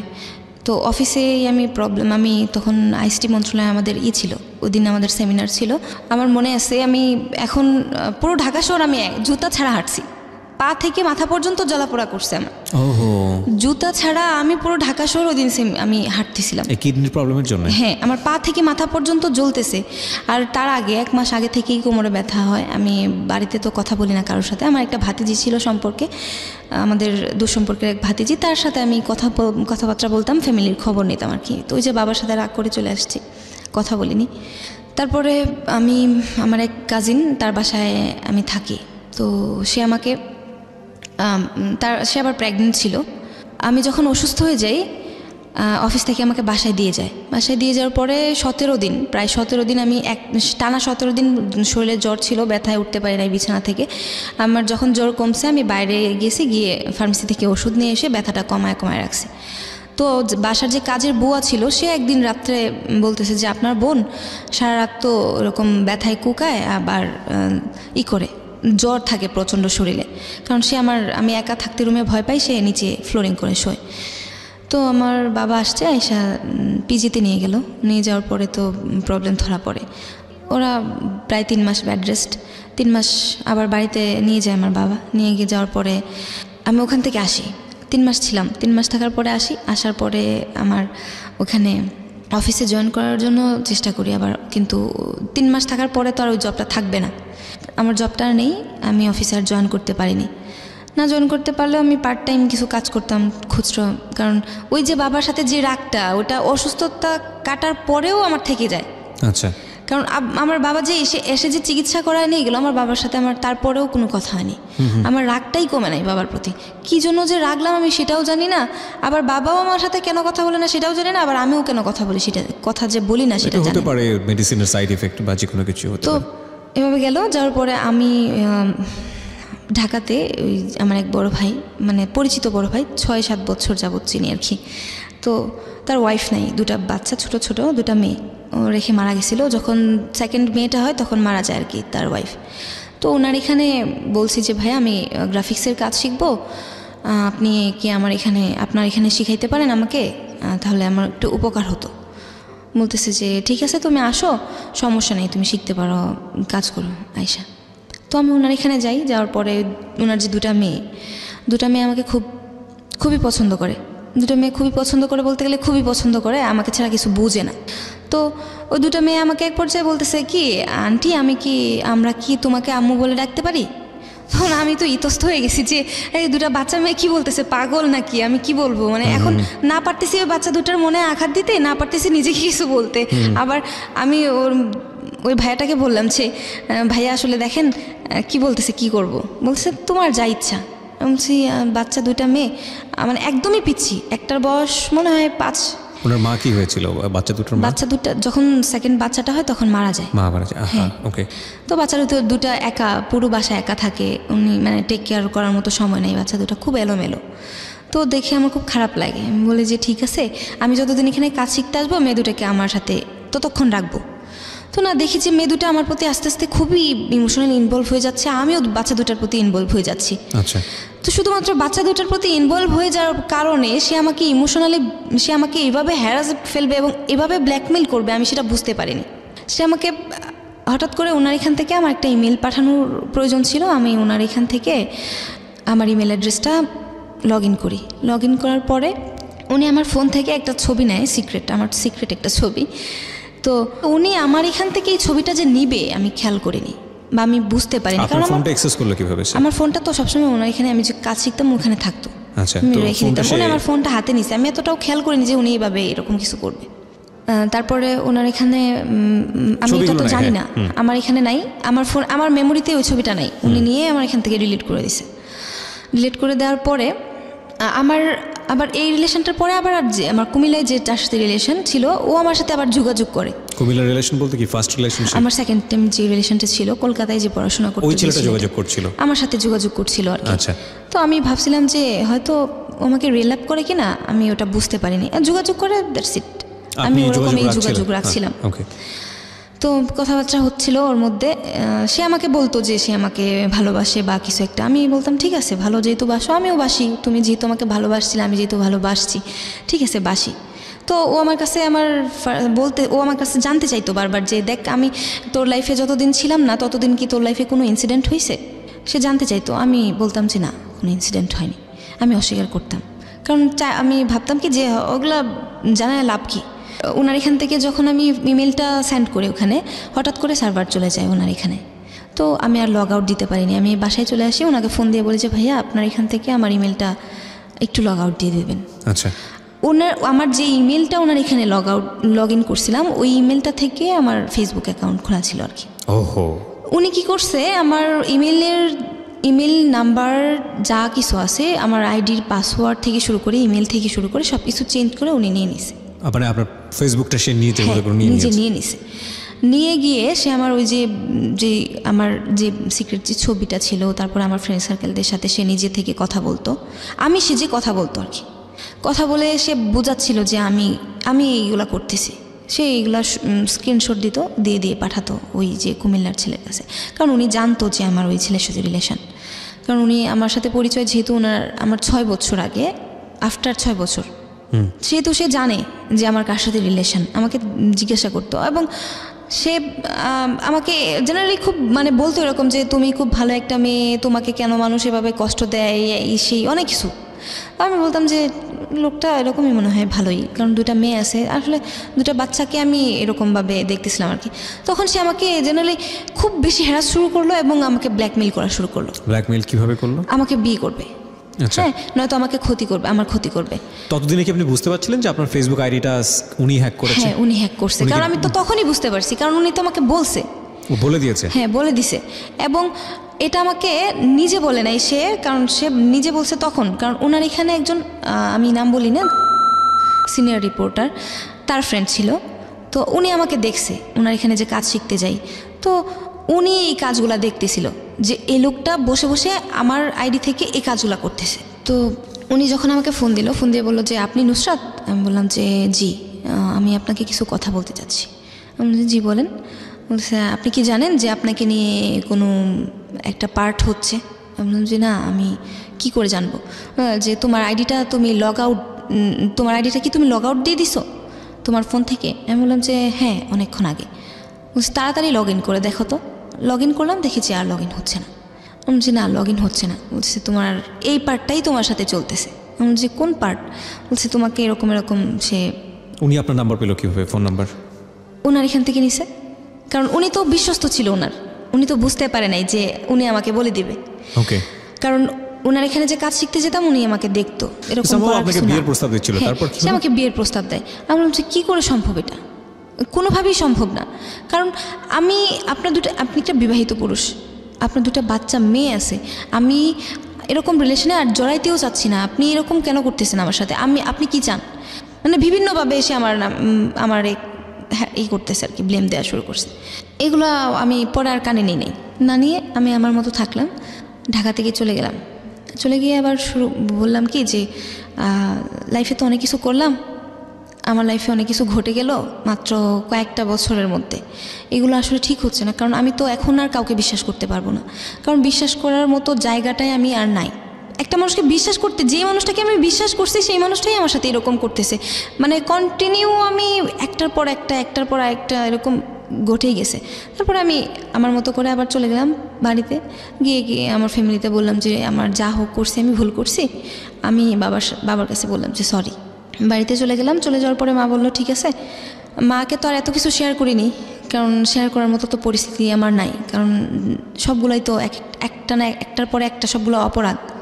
তো মাকে বললাম যে মা, আমি আবার পড়াশোনা করতে যাচ্ছিলাম, আবার কন্টিনিউ আমি আমার কলেজে যাব, বা আমি গ্রাফিক ডিজাইনটা শেখা হলো না?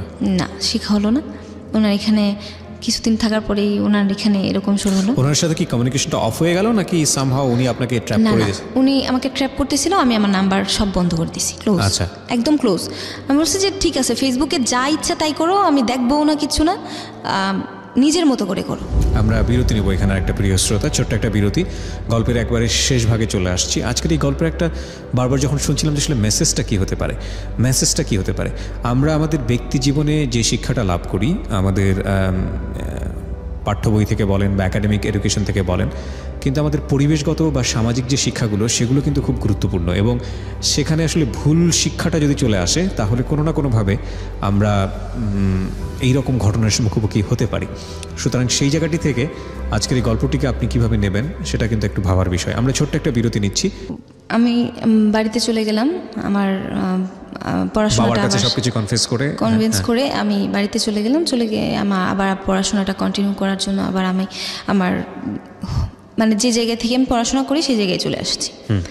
তো পড়াশোনা করতেছি, পড়াশোনা কন্টিনিউ চলতেছে। এক পর্যায়ে আবার শিল্পকলায় ভর্তি হলাম। ভর্তি হয়ে আবারও গানটা কন্টিনিউ করলাম, যে দেখি আমার গানটায় থাকলে হয়তো বা আমাকে আর কোনো ভুল ছুঁইতে পারবে না, বা আমি কোথাও যাব না, একটা নেশায় থাকবো, একটা ঘোরে থাকবো। তো ওইভাবে লেখাটাও আমি লেখালেখি করতাম, যেহেতু মানে টুকটাক লেখালেখি করতাম, কবিতা লিখতাম, গল্প লিখতাম। তো লেখালেখিটা কন্টিনিউ করতাম আর গানটা কন্টিনিউ করতাম। প্রতিদিন রেওয়াজ করা বাসায়, মানে সব কিছু কন্টিনিউ করে মস্তিষ্কটা একটা জায়গায় স্থির রাখতেছিলাম আর কি, যে দেখি আমি সব কিছু থেকে বেরিয়ে আসতে চাচ্ছি, যে এইগুলা ঘটনা আমার লাইফে যেগুলো ঘটছে আমার লাইফে যেন আর না ঘটে। তো আমি আমার মতো করে গান গাওয়া, প্র্যাকটিস করা, সব কিছুই পড়াশোনা করা। আবার সেই ফেসবুকেই যে আমার সাথে পরিচিত ছিল, তো তার সাথে আমার মাঝে মাঝে কথা হতো, হাই হ্যালো এটুকুই ছিল। মানে আমার বর্তমানে যার সাথে রিলেশন ছিল আর কি। মানে এর সঙ্গে পরিচয়টা কিভাবে হয়? ফেসবুকের মাধ্যমে? হ্যাঁ, ফেসবুকের মাধ্যমে। আচ্ছা। তো আমি যখন গান করতাম তখন জানতো উনি। ফেসবুক আইডিটাকে আপনি পেলেন পরে নাকি নতুন করে? না, নতুন একটা আইডি ছিল আমার, সেই আইডিতে। ওই আইডি মানে ওটা আপনি বাদ দিয়ে দিলেন? হ্যাঁ, ওটা বাদ দিয়ে দিলাম, নতুন আইডি নিলাম।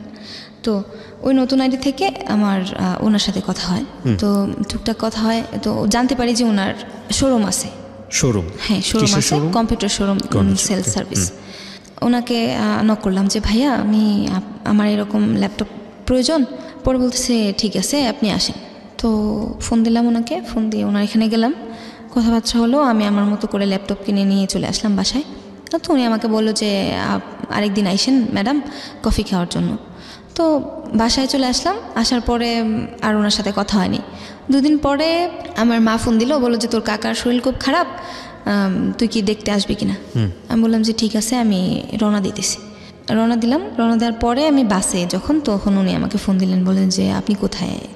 যে আমি সরি, আমি তো আপনার কফি খাওয়ার দাওয়াতটা রাখতে পারতেছি না, কারণ আমার কাকা এরকম সমস্যা, আমার কাকা অসুস্থ।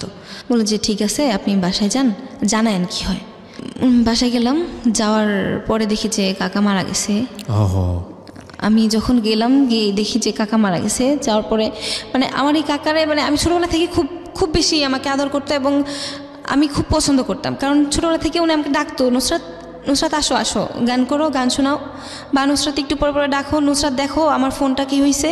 মানে মানে একটা জিনিস আমার ফিলিংটা আমার খুব খারাপ লাগতেছিল। আমি কাকা মারা যাওয়ার পরে আমি ঠিক থাকতে পারিনি। পরের দিন মাকে বললাম যে মা, আমার দেখো বাড়িতে থাকলে আমার মনে হচ্ছে যেন কাকা আমাকে ডাকতেছে, আমার মনে হচ্ছে যেন কাকা আসছে, আমার খুব খারাপ লাগতেছে। তো মা বললো যে এখন কি করবি। আমি বললাম যে আমি চলে যাব। মারা যাওয়ার পরের দিন আমি চলে আসলাম ময়মনসিংহে। আসার পরে আমার মন খুব খারাপ, যেহেতু আমি বললাম যে কী করা যায়। উনি আমাকে আবার ফোন দিল, ওই ফোন দিয়ে বললো যে ম্যাডাম আপনি কোথায়। আমি বললাম যে আমি ময়মনসিংহ চলে আসছি বাসায়। বললো যে আপনার কাকা মারা গেল, আপনি এত তাড়াতাড়ি চলে আসলেন। আমি বললাম যে এরকম সমস্যা, আমি বাড়িতে থাকলে মনে হয় যেন আমার কাকা আসে, আমাকে ডাকতেছে, তার জন্য আমার চলে আসছি, আমার ভালো লাগতেছে না। বললো যে ঠিক আছে, আপনি এদিকে আসেন, এসে একটু বসে যান। তো আমি গেলাম, বললাম যে ঠিক আছে, দেখে আসা যায় কিনা। শিল্পকলায় ক্লাস করে এসে বিকেলবেলায় বাসায় আসলাম। বাসায় এসে চেঞ্জ করে আবার ওনার এখানে যাই। তো ওনার এখানে এক জায়গায় বসে কফি খাচ্ছি। আমি দেখতেছি, খেয়াল করতেছি যে আমার মন খারাপ, কারণ আমার ভালো লাগতেছে না, আমার কাকা মারা গেছে। তো সে আমাকে বলতেছে কী প্রবলেম। আমি বলছি যে আমার কিছু ভালো লাগতেছে না, আমার মন চাইতেছে যে কোথাও ঘুরতে যাইতে। আবার আমার আরেকটা প্রবলেম ছিল কি ভাই, আমি যখনই খুব একা থাকতাম তখন আমি দূরে কোথাও ঘুরতে যেতাম। মানে আমার এইটা একটা অভ্যাস ছিল যে একা একা ঘুরতে যাওয়ার, ওইটা আমার কাছে ভালো লাগতো, কারণ মানে নিজের লাইফটাকে ফিল করার একটা মানে সিচুয়েশান তৈরি হতো। তখন দেখতাম যে আসলে যে আমি যা করতেছি ভুল করতেছি, বা নিজেকে নিয়ে ভাবার মতো কিছুটা সময় পেতাম। তো ওনাকে আমি বললাম যে আমি হয়তো কোথাও যাব। তো সে আমাকে বলল যে আপনি কোথাও যেহেতু যাবেন, আমারও খুব ইচ্ছে করতেছিল যাওয়ার জন্য, তো আমি কি আপনার সাথে যেতে পারি। আমি বললাম যে না, আমি যাব একা, তাহলে আপনি আমার সাথে যাবেন কেন। আপনি আমার সাথে যাওয়ার প্রয়োজন নেই, আপনি আপনার মতো পরবর্তীতে যান, আমি দেখি কী করা যায়, হয়তো নাও যেতে পারি। তো এই কথা বলে আমি ওনার এখান থেকে চলে আসলাম। ওনার এখান থেকে আসার পরে উনি আমার হাত ধরে খুব রিকোয়েস্ট করলো যে আমার সাথে ঘুরতে যাবে। উনি আমাকে খুব পছন্দ করে, উনি আমাকে খুব শ্রদ্ধা করে, মানে এভরিথিং যা বলা যায় আর কি। একটা জিনিস আমি একটু বলি আপনাকে নুসরাত, মাত্র ফেসবুকে তো ওনার সঙ্গে আগেই পরিচয় ছিল আপনার, যে কারণে আপনি ওনাকে নক দিয়েছেন। এই যে দ্বিতীয় দেখাতেই হাতে ধরার মতো জায়গায় চলে যাওয়া, এগুলো তো সামহাও আপনি প্রশ্রয় দিচ্ছিলেন। প্রশ্রয় না দিলে তো একটা মানুষ কোনোভাবেই, প্রশ্রয় দিচ্ছিলাম, আমি আনইজি ফিল করতেছিলাম। আমি বললাম যে ঠিক আছে, আমি যেহেতু যাব, লোকটা যেহেতু যাবে, ঠিক আছে আমার সাথে যাক, আমি কিছু মনে করিনি। তো উনি আমার সাথে গেলেন, আমরা ঘুরতে যাই। যাওয়ার পরে সে আমার কাছে সব কিছু শেয়ার করলো, যে সে বিবাহিত, বা তার এরকম প্রবলেম, ফ্যামিলিতে গ্যাপ, তার ওয়াইফের সাথে তার গ্যাপ, বা তার এরকম অনেক নানা ধরনের প্রবলেম সে শেয়ার করলো। তারপরে সে আমার কাছে সব কিছু শেয়ার করার পরে আমি শুনলাম সে খুব কান্নাকাটি করতেছিল। আমি বললাম যে ঠিক আছে, আমি আপনাকে যতটুকু সম্ভব মেন্টালি হেল্প করব, আপনি দেখেন সামনের দিকে যাইতে পারেন কিনা। এই কথায় এসে তার সাথে আমার ফার্স্ট কোথাও ঘুরতে যাওয়া, বা তার সাথে সব কিছু শেয়ার করা। আমি আমার লাইফের কোনো কিছুই তার সাথে তখনও শেয়ার করিনি, কারণ যেহেতু আমার তার সাথে তেমন কোনো সম্পর্ক না, বা আমি যাইতে চাই না তার সাথে এমন কোনো সম্পর্কে, তার জন্য আমি তার কাছে কোনো কিছু শেয়ার করিনি। না শেয়ার করে ওনার কাছ থেকে আমি ওখানে যে ঘুরতে চাই, পরের দিনে ওখান থেকে চলে আসার পরে সে আমাকে ওখানেই জানাইছিল যে সে আমাকে মানে সে ভালোবাসা পায়নি, জীবনে কোনোদিন ভালোবাসা পায়নি, সে আমাকে ভালোবাসতে চায়, মানে অনেক কিছু বলে। আমাকে প্রপোজ করে যে আমাকে ভালোবাসতে চায়। ফেসবুকে কতদিনের সম্পর্ক ছিল আপনাদের? ফেসবুকে বেশ কয়েকদিন ছিল, বেশ কিছুদিন সম্পর্ক ছিল, কিন্তু ওইভাবে কোনোদিন কথা হয়নি। ওকে, ফাইন। সে আমার সাথে তার লাইফটা লিড করতে চায়। জানতো উনি কোনো কিছু? আমার কোনো ঘটনাই সে জানতো না পূর্বে। না জেনে এই ধরনের প্রস্তাব করে বসে? হ্যাঁ, না জেনে। আইদার সে ইমোশনালি অনেক বেশি পরিমাণে খুব উইক অবস্থায় ছিল, অথবা সে আসলে অন্য কোনো একটা ইন্টেন্স নিয়ে আপনার দিকে হাত বাড়িয়েছিল। আমরা এটা বলা ছাড়া এই মুহূর্তে কিছু পাচ্ছি না। সে আমাকে বলছে যে সে নাকি ইমোশনাল ভাবে, সে নাকি ইমোশনালি আমাকে এটা বলছিল। ওকে। তো সে আমাকে বলছে, কান্নাকাটি করছে। তারপরে আমি ওখান থেকে পরের দিন চলে আসার পরে আমি আমার মতো করে চলতে থাকি। পরে সে আবার আমি ফেসবুকে আমার এক আবৃত্তি ফ্রেন্ড যার সাথে আমি আবৃত্তি করতাম তার সাথে কথা বলছিলাম, ভিডিও চ্যাটিং করতেছিলাম। তো কথা বলতেছিলাম তখন সে আমাকে ফেসবুকে আবার মেসেঞ্জারে ভিডিও কল দেওয়ার পরে ইন অ্যানাদার কল লেখা আসে, তখন সে বুঝতে পারে যে আমি অন্য কারোর সাথে কথা বলতেছি। সে আমার ফোনে কল দেয়, বলছে যে আপনি কি কারোর সাথে ব্যস্ত? ভাবছে যে আমি হয়তো ওইদিকে অন্য ছেলেদের সাথে কথা বলতেছি। তো বলার পরে সে পরের দিন বলল যে আপনি একটু এদিকে আসবেন না, আপনার সাথে আমার কথা আছে। মানে কোন একটা জায়গায় সে যেতে বলছে? হ্যাঁ, যেতে বলছে, সে আপনার সাথে আমার কথা আছে। সে আমার বাসার সামনে গেছে, যাওয়ার পরে আমি তার সাথে বাইকে, একটা রোড আছে, খুব একটা জায়গা আছে যেখানে আমরা প্রায়ই যেতাম আর কি, ওই জায়গাটায় গিয়ে কতক্ষণ বসতাম, বসে থেকে চলে আসতাম ওর সাথে। ওখানে গেলাম, যাওয়ার পরে ইন দ্য মিনটাইম আপনাদের র্যান্ডম একসাথে বসা হচ্ছে? হ্যাঁ, ওকে, মানে বসা হচ্ছে। বসার পরেও এইটা আপনার জায়গা থেকে কি বলবেন? এটা কি আপনার জন্য, আপনি যদি আপনাকে তো প্রথম দিন সে জিনিসটা বুঝিয়ে দিয়েছে এবং বোঝানোর পরে আপনি যেহেতু তার কাছে যাচ্ছেন, না ও তখন সেকেন্ড টাইম ওনার কাছ থেকে চলে আসার পরের দিনই ঘটনা। আচ্ছা, পরের দিনের ঘটনা। তো ওনার সাথে আমি বাইকে করে ওই জায়গায় গেলাম। পরে ওই জায়গাটায় গিয়ে আমাকে সে প্রশ্ন করতেছে যে কার সাথে কথা বলছিলেন। বললাম যে কেন, আমি কৈফিয়ত দিতে যাব। পরে বলতেছে যে দেখেন, আমি আমার লাইফে কাউকে ভালোবাসতে চাই, সেটা তো আপনাকে জানালাম। আপনি আমাকে ভালোবাসবেন কি না সেটা আপনার ব্যাপার। হ্যাঁ, তবে আপনি যাই করেন না কেন, আসলে দেখেন এভাবে যে রাত্রে জেগে আপনি চ্যাট করতেছেন, ফ্রেন্ডদের সাথে ভিডিও চ্যাটিংয়ে কথা বলতেছেন, ফোনে কথা বলতেছেন, বা যে ফেসবুকে থাকতেছেন, হ্যাঁ, ওটা কিন্তু ভালো না। সে আমাকে বোঝানো শুরু করলো। ওই যে আমি সবসময় মোটিভটাকেই সবসময় আগে দেখতাম, বলতাম যে আমার ওইটাই প্রয়োজন। তখন আমি ওনার কাছ থেকে ওইটাই পাচ্ছি যে আসলে উনি তো আমার ভালো চাচ্ছে। তো উনি বলতেছে এটা করা ঠিক হচ্ছে না, আপনি দেখেন আপনার লাইফটাকে ঠিক করেন, আপনি এভাবে কথা বললেন না কারোর সাথে, বা আপনি এরকম চলেন। আমি যদি একটু সাম আপ করে ফেলি, এই ভদ্রলোকের সঙ্গে কি আপনার কোনো সম্পর্ক রিয়েল লাইফে কি আছে, এখন কি আছে? তার সাথে আমার গত 16 তারিখ পর্যন্ত রিয়েল লাইফে সম্পর্ক ছিল। মানে এটা কি, মানে আপনাদের ফিউচার প্ল্যান ছিল, you gonna be like husband আর ওয়াইফ? হ্যাঁ, সে আমাকে বলছিল যে দেখ, আমাদের কারোর যাতে অভাব না থাকে, কারণ মানে তুই তো কারি সম্পর্ক, আমাকে সে তুই করে ডাকতো, তুমি করেও ডাকতো, সবাই ডাকতো।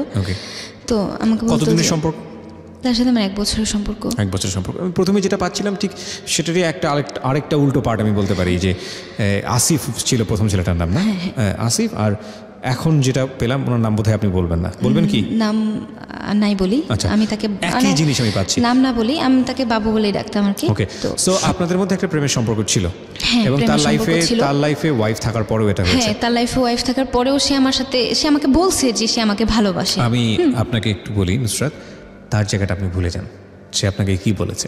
আপনি ধরে নেন, আপনাকে যদি এখন বলি আপনি সাবজেক্ট, পুরো দুনিয়াটাই এই রকম, আপনি সাবজেক্ট হিসেবে আপনি যেটা বেছে নেবেন সেটাই হচ্ছে আপনার জন্য পারফেক্ট, রাইট? সো আপনি যতগুলো সম্পর্কের কথা এখানে বললেন, মানে ফেসবুক কেন্দ্রিক যে সম্পর্কগুলো, প্রত্যেকটা সম্পর্কের ক্ষেত্রেই আপনার উইকনেসটাকে আপনি বুঝতে পেরেছেন, মানে আপনার দুর্বলতাগুলো কি বুঝতে পেরেছেন, যে কারণে এই ভুলগুলো হয়েছে বা এরকম একটা ভুল সম্পর্কের মধ্যে যাওয়া? দুর্বলতাগুলো আমি বুঝতে পারছি। কি সেগুলো? আমার দুর্বলতাগুলো এটাই যে আমি সবসময় আমার মানসিক সাপোর্ট দেখ আমাকে কেউ, আমাকে সামান্যতম মানসিক সাপোর্ট দিলে আমি সেটা কি আগে নিতাম, খুব ইজিলি আপনি কনভিন্স হয়ে যেতাম। This is the story of life, প্রিয় শ্রোতা, this is the story of, মানে this is the lesson of the story আমি বলবো। ওকে, কেন বলছি যে আমাদের প্রত্যেকের জীবনেই সবাই, ইনক্লুডিং মি, আমি বারবার বলি আমি এখানে as a presenter, but I have also life, আমাদের প্রত্যেকের জীবনেই কিছু না কিছু ডিজাস্টার টাইম ফেস করি আমরা, এবং সেটা বিভিন্ন অ্যাঙ্গেল থেকে, প্রত্যেকটা মানুষ। এবং আমরা ওই সময়টাতে যাদেরকে এক্সপেক্ট করি যে যারা আমাদের পাশে থাকবে, সামহাও সৃষ্টিকর্তার লীলা খেলা, ওই মানুষগুলো হয়তো আমাদেরকে সাপোর্ট করেন না। এটা একটা ভালো যে আপনি বিপদে পড়ে বন্ধু চিনতে পারেন, কিন্তু ওই সময়টাতে যেই আপনার জীবনে একটু সাপোর্টের হাত নিয়ে আসুক না কেন, খুব স্বভাবতই আপনি তার প্রতি দুর্বল হয়ে যাবেন। কিন্তু ওই মানুষটার যদি অন্য কোনো ইন্টেন্স থাকে, অন্য কোনো চিন্তাভাবনা থাকে, তাহলে এই দুর্বলতাটাকে সে অনেক সময় কাজে লাগাতে পারে। ওর ক্ষেত্রে জীবনে এটা 1বার 2বার না, বেশ কয়েকবার হয়েছে, এবং সবগুলোর উৎপত্তি কিন্তু এই ভার্চুয়াল বলয় থেকে হয়েছে। ভার্চুয়াল বলয়ের কথা এই কারণে বলছি, মানে এই ফেসবুক কেন্দ্রিক রিলেশনশিপের কথা এই কারণে বলছি, যে আমরা আমাদের প্রাত্যহিক জীবনে এই যে ফেসবুক বা অনলাইন মিডিয়াতে যেই পরিমাণ সময় দেই, এবং আমাদের এখন ফেসবুক এমন একটা বিষয় হয়ে গেছে জীবনের জন্য পরিপূরক, যে কোনো কিছু করলেই ফেসবুকে যেতে হবে। আর এই ফেসবুক আমাদেরকে যে কী পরিমাণ নিয়ন্ত্রণ করে, আমাদের চিন্তাভাবনা থেকে শুরু করে, আমাদের রিলেশনশিপ থেকে শুরু করে, আমাদের ব্যক্তিত্ব থেকে শুরু করে, আমাদের স্ট্যাটাস থেকে শুরু করে, অনেকখানি। কিন্তু এই জায়গাগুলো থেকে নিজের ব্যক্তি জীবনে এই ধরনের সম্পর্ক বাছাই করার ক্ষেত্রে আমার মনে হয় আজকের এই গল্প শোনার পরে আপনাদের অনেকেরই সচেতন হওয়া উচিত। বিশেষ করে ওর যে দুর্বল জায়গাটা ছিল, সেই দুর্বল জায়গাটার অনেকেরই অসৎ ব্যবহার করেছেন। নইলে দেখুন ও কী পরিমাণ দুর্বল যে ওর কোনো ফ্রেন্ড সার্কেল নেই, এবং যে ওকে একটু মানসিক সাপোর্ট দিচ্ছে, যে ওকে একটু মাথায় হাত বুলিয়ে ওর পাশে দাঁড়াতে চাইছে, তার প্রতি ও দুর্বল হয়ে যাচ্ছে। এবং এই দুর্বলতার মাত্রাটা এতটাই ভয়ানক যে শেষ যে সম্পর্কটা, সেখানে উনি এমন একটা মানুষের সঙ্গে জড়িয়েছেন যিনি অলরেডি একটা বিবাহ বন্ধনে আবদ্ধ। তার মানে ওর দুর্বলতাটা কতটুকু। ও সবসময় ফাইন্ড আউট করেছে একটা ভালো মানুষ খোঁজার জন্য, যে মানুষটা ওকে বুঝবে, ওকে জানবে এবং যার সাথে ভবিষ্যৎ করা যায়। কিন্তু আনফর্চুনেটলি ও সেই প্রপার ম্যানটা এখনও পায়নি। ওর জীবনের যে ভুলগুলো বা ওর জীবনের যে শিক্ষাগুলো, সেগুলো ওকে সামনে কোথায় নিয়ে দাঁড় করাবে সেটা বরং ওর জন্যই থাকুক। কিন্তু আমাদের ক্ষেত্রে আমরা বলতে পারি যে এই ভার্চুয়াল বলয়ের ক্ষেত্রে আমাদের মনে হয় একটু হলেও সচেতন হওয়া উচিত। আপনি কথাটা কেন, মানে আপনার আজকের এই জীবন গল্প, 23 বছর বয়স, মাশাআল্লাহ আপনি দেখতে শুনতে যথেষ্ট ভদ্র এবং ভালো। আপনি আপনার ব্যক্তি জীবনের এই যে গূঢ় সত্যগুলো, এগুলো আপনি লাখ লাখ মানুষকে আজকে জানালেন কেন? মানে আমি যে কথাগুলো বললাম সেগুলোই কি, নাকি অন্য কোনো উদ্দেশ্য ছিল? না, আমার উদ্দেশ্য কি, আমার লাইফে অনেক কিছু ঘটে গেল, কিন্তু আমার সবচেয়ে বেশি খারাপ লাগছে কেউ আমাকে কোনো খারাপ মিন করে নাই। আমার লাস্টে যার সাথে সম্পর্ক ছিল তার সাথে আমার এরকম একটা ঘটনা ঘটলো যেটা আসলে কল্পনা করতে পারিনি আমি। কারণ আমি তাকে বলছিলাম যে দেখো, একসময় বলছিলাম যে তুমি যেহেতু যেটা চাও না, আমি সেটা করব না। কারণ আমি তো তোমাকে আমার লাইফ, আমার জায়গা থেকে তোমাকে রিয়েল লাভ করি, আমি আমার জায়গা থেকে তোমাকে সম্পূর্ণ চাই। নুসরাত, এই জায়গাটা যদি আমরা কোশ্চেন করতে যাই, ডিবেট করতে যাই, আমার মনে হয় যে আপনি আরও অনেক বড় ভুল করেছেন। কারণ আপনার সঙ্গে যে সম্পর্কে যে সে জড়িয়েছে, তার আগে কি সে তার ওয়াইফকে ডিভোর্স দিয়েছে? না, সে কিছুই করে নাই। কিছুই করেনি। এটা তো আপনি জানতেন, তো জানার পরেও আপনি তাকে এই সাপোর্টটা কেন দিয়েছেন? আমি বুঝে সবসময় আমাকে বলতো যে ওর ফ্যামিলিতে গ্যাপ, হ্যাঁ, কিন্তু ও আমাকে ভালোবাসে। আমাকে বলতো যে এটা হচ্ছে আপনার ইমোশনালের জায়গা থেকে আপনার বিশাল একটা উইকনেস। আমাকে সে যেটাই করুক না কেন, এটা একটা অনৈতিক সম্পর্ক, প্রথম কথা হচ্ছে এটা। এবং আমি জানি যে আপনারা আরও অনেক গভীরে গেছেন এই সম্পর্ক নিয়ে, যেটা হয়তো আপনি রেডিওতে বলতে চাচ্ছেন না, ঠিক আছে। কিন্তু এটা ঠিক যে একটা মানুষ, আপনি তো বুঝতে পারছেন যে তার রিয়েল লাইফে একজন আছে, এবং সে থাকা অবস্থায় যতটাই আনহ্যাপি হোক না কেন, আরেকজন মানুষের কাছে গিয়ে সুখী হইতে যাচ্ছে। বাট আপনাদের সেখানে নিশ্চয়ই একটা ফিউচার প্ল্যান ছিল। সেই ফিউচার প্ল্যানের জায়গা থেকে আপনারা নিশ্চয়ই এটা চিন্তা করেছেন যে ওকে ডিভোর্স দিয়ে দেওয়া হবে। না, ওকে ডিভোর্স, ওর ওয়াইফকে ডিভোর্স দিবে আমি সেটা কখনো চাইনি। তাহলে আপনি কি চেয়েছেন? আমি চাইছিলাম যে ওর ওয়াইফ ওর যে জায়গাটাতেই আছে সেই জায়গাটাতে ঠিক থাকুক। কারণ ওর ওয়াইফের সাথে আমার আরো, আপনাকে বিয়ে করুক না, আমাকে বিয়ে করুক সেটা আমি চাইছি। কারণ আমি চাই নাই যে আমি একটা অনৈতিক সম্পর্কের মধ্যে জড়িয়ে থাকি। আপনি কেন একটা বিবাহিত মানুষকে বিয়ে করতে চাবেন? আই ডোন্ট নো, আমি ওর প্রতি এতটাও, এটাই আমার পয়েন্ট। বিকজ আপনি ইমোশনালি অনেক বেশি দুর্বল, এবং আপনার যেটা হয়েছে এই লং টার্ম, আমার মনে হয় একজন সাইকিয়াট্রিক যিনি, উনি ভালো বলতে পারবেন। আপনার ইমিডিয়েটলি আমি আপনাকে সাজেস্ট করব যে আপনি একজন মানসিক বিশেষজ্ঞের কাছে যান। আমি বলি, আমি আপনাকে, মানে ওর ওয়াইফের সাথে আমার 8 মাস আগে, 4 মাস আগে, 6 মাস আগে কথা হয়। ওর ওয়াইফকে আমি সামান্যতম কিছু জানাইনি, বরং আমি বলছি যে না, আমি ওনাকে শুধু চিনি, উনি আমার একজন ফ্রেন্ড। আমি নুসরাত ওই পয়েন্টে কথাই বলতে চাচ্ছি না, কিন্তু আপনার এই যে পুরো ক্যালকুলেটিভ যে সামারিটা, সেই জায়গাটা থেকে একটা জিনিস বোঝার আছে, আপনি ঘটনার ভিতরে যান না, আপনি একটা অসুস্থ সম্পর্কের মধ্যে আছেন, এটা আপনি বুঝতে পারছেন? হ্যাঁ। আচ্ছা, যদি এটা বুঝে থাকেন তাহলে এটা কিওর হওয়াটা জরুরি, এটা বোঝেন? জানি। কিওর হওয়াটা যদি জরুরি মনে হয় আপনার কাছে, তাহলে আপনার খুব ভালো একজন মনোবিজ্ঞানীর কাছে যাওয়া উচিত, চিকিৎসকের কাছে যাওয়া উচিত, যিনি আপনাকে পুরো স্টোরিটা, পুরো প্রোফাইলটা জেনে আপনাকে একটা কাউন্সিলিংয়ের মধ্যে দিয়ে নেবেন। আপনি যে সিমটমগুলোর কথা বলেছেন, যে আপনাকে যে পরিমাণ পিল নিতে হয়েছে, স্লিপিং পিল, যে পরিমাণ ট্রিটমেন্টের মধ্যে গিয়ে আপনাকে যে পরিমাণে ফিজিক্যালি আপনাকে বিভিন্ন রকমের ওষুধ দিয়ে আপনাকে এটা একটা টর্চারের মধ্যে যেতে হয়েছে, সেখানে আপনার এই ধরনের ভুল করাটা হয়তো বা স্বাভাবিক। এটার মধ্যে হয়তো কোনো মেন্টাল লিঙ্ক আছে, I am not a physician, আমি জানি না, বাট আপনার খুব ভালো একজন ডক্টরের পরামর্শ নেওয়া উচিত। আমি এখন জানি না, আমাকে আমার রুমমেট বলেন, আমাকে আমার গানের ওস্তাদ বলেন, আমাকে আমার আশেপাশের লোক বলেন, প্রত্যেকেই বলে যে আমি মানসিক রোগী। কারণ আমি বাসায় বসে সারাদিন দেখা যায় যে হয় চিল্লায় কান্না করতেছি, নয়তো বসে বসে শুধু কান্না করতেছি। আপনি রাইট নাও কত? 23, রাইট? আচ্ছা, আপনি 23 বছর, আপনার পজিটিভ জিনিসগুলো দেখেন। আপনি 23 বছর বয়স, আপনি পড়াশোনা করছেন পলিটেকনিক, আপনার পড়া এখনো কমপ্লিট হয়নি, আমি যতটুকু জানি। কমপ্লিট হয়েছে? না, কমপ্লিট হয়নি, ফাইনাল ইয়ার আছেন, আপনি হয়তো কমপ্লিট করে ফেলবেন, মাশাআল্লাহ। আপনার চোখ আগের থেকে বেটার, রাইট? ওকে, আপনি দেখতে শুনতে মাশাআল্লাহ যথেষ্ট সুন্দর। আপনার এতগুলো ব্রাইট সাইড আছে, আপনার জীবনে যেগুলো ভুল হয়েছে বা যেগুলো অপরাধ হয়েছে আপনি মনে করছেন, সেগুলো আপনার জীবনে একটা বড় এক্সপিরিয়েন্স, ঠিক আছে? এত কিছুর পরেও যদি সৃষ্টিকর্তা আমাদেরকে বেঁচে থাকার অধিকার দেন, আমরা কেউ ধোয়া তুলসীর পাতা না। আমার জীবনে ভুল আছে, আপনার জীবনে ভুল আছে, প্রত্যেকটা মানুষের জীবনে। যদি কেউ বলে যে আমার জীবনে ভুল নাই, আমার জীবনে অপরাধ নাই, তাহলে সে মানুষ না। হ্যাঁ, তাহলে সে মানুষ না, এবং এটা সম্ভব না। প্রত্যেকটা মানুষের জীবনে ভুল আছে। এত ভুল থাকার পরেও যদি সৃষ্টিকর্তা আমাদেরকে বেঁচে থাকার অধিকার দেয়, এত ভুল থাকার পরেও যদি সৃষ্টিকর্তা আমাদের সামনে থেকে অন্ন বস্ত্র কেড়ে না নেয়, আপনি কেন আপনাকে নিয়ে এতটা বেশি হতাশ হচ্ছেন?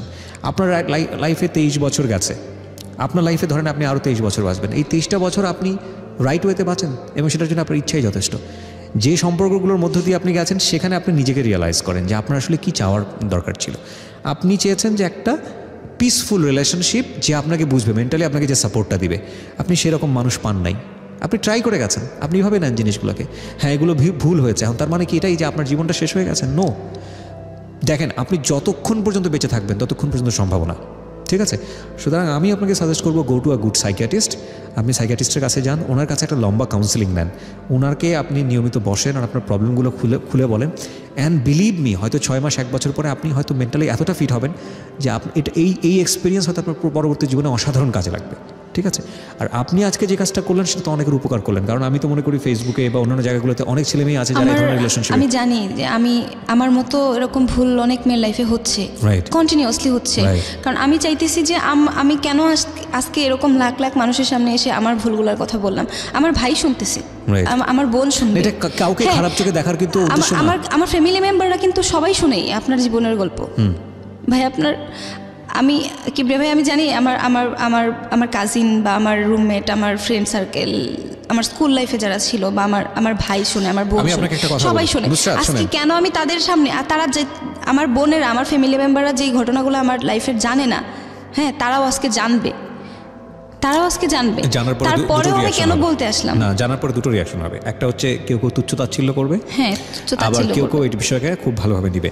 আমাদের 99% ক্ষেত্রে আমি যেটা দেখি, সবাই এগুলো নিয়ে তুচ্ছ-তাচ্ছিল্য করে, কিন্তু অর্থোদ্দেশ্যে হচ্ছে সবার জীবনেই এরকম গোপন বিষয় আছে, সবার জীবনেই এরকম ভুল আছে, সবার জীবনে এর চেয়েও বড় বড় অপরাধ আছে। আমরা যখন একজন মানুষকে দেখি যে সে বিপদগ্রস্ত, আমরা তাকে নিয়ে তুচ্ছ-তাচ্ছিল্য করতে পছন্দ করি। এইটা আমাদের একটা কি বলা যেতে পারে, আমাদের জিনগত বৈশিষ্ট্য। হ্যাঁ, এবং মানুষের শরীরের মধ্যেই বোধহয় এরকম কিছু আছে, বা জাতিগতভাবেই বোধহয় আমরা এরকম।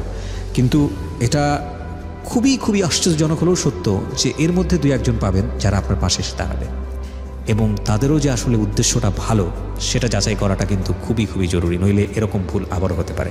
আমরা শেষ করতে চাই প্রিয় শ্রোতা আজকের এই জীবন গল্প। কারো ভুল, কারো অপরাধ, কারো খুব ডিজাস্টার মোমেন্ট, এগুলো যেন কখনোই আমরা আমাদের জায়গা থেকে তাদের দুর্বলতা হিসেবে নিয়ে তাদেরকে আঘাত না করি। নিজের জায়গা থেকে যদি শিখতে পারি তো শিখবো, নইলে তাদের জন্য দোয়া করব যে তারা যেন ভালো পথে যান। আমি বারবারই বলছি, আমরা সবাই প্রত্যেকটা মানুষের জায়গা থেকে কোনো না কোনো ভুল করি। একটা ভুল, একটা অপরাধ ওই মানুষের জীবনটাকে, পুরো জীবনটাকে জাজ করার জন্য এনাফ না, কারণ আপনি জানেন না ওই মানুষটি সারা জীবনে কত ভালো কাজ করেছে। বয়স 35 চলে।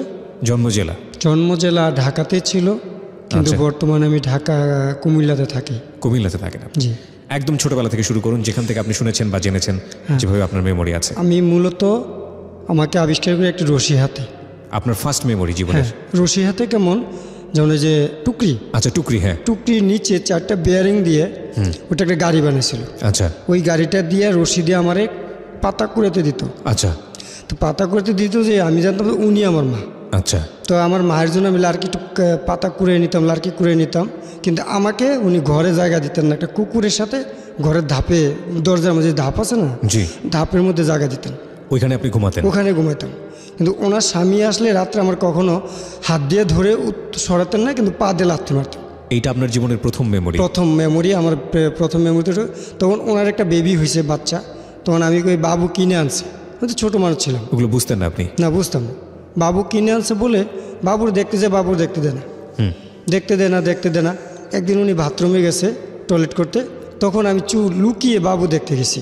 আচ্ছা, আমি বাবুর হাত ধরে এমনি বাবু করে আদর করতেছি, উনি দৌড়ে এসে আমাকে ওই যে বাবু ছোট গ্রাম সাইডে বাচ্চাদের মাথার সামনে কিছু কাঁচি কুচি রাখে, জি, ওই কাঁচি দেয়া একটা কোপ মারে, এই যে নাকে হ্যাঁ, আমি নাকে। দেখতে পাচ্ছি দাগ। হ্যাঁ, এই নাকটার মধ্যে কূপ দেওয়ার পরে আমি ভয়ে পালিয়ে যাই। তখন এই কুকুরটির সাথে, 2টা কুকুর ছিল, কুকুরটির সাথে কান্নাকাটি করতেছে, কুকুরটির সাথে খেলা। আমি কিন্তু কুকুর সাথে খেলা করছি বেশি। মানে আপনার কাছে এটাই নর্মাল মনে হতো? হ্যাঁ, আচ্ছা। কুকুরটির সাথে খেলা করতাম বেশি, আর এই পাতা কুড়েতাম। রাত্রে ওনার স্বামী আসছে। আপনি বাবা মা বলতেন না ওই সময়টাতে কাউকে? হ্যাঁ বলতাম, ওনাদের মা বাবা ডাকতাম। ওনাদেরকে আব্বা আম্মা ডাকতেন? হ্যাঁ, ওনাদেরকে ডাকতাম। আচ্ছা, তো ওনারা আমরা পাতা কুড়িয়ে আনলে এমন খাবার দিত যেটা গ্রহণযোগ্য না, পচা খাবার, বাসি। আচ্ছা, আপনি সারাদিন এই পাতা কুড়াতেন হ্যাঁ, আলটিমেটলি? পাতা কুড়াতাম। ওকে, তখন সম্ভবত আমার বয়স 2 থেকে 2.5 বছর হবে। জি।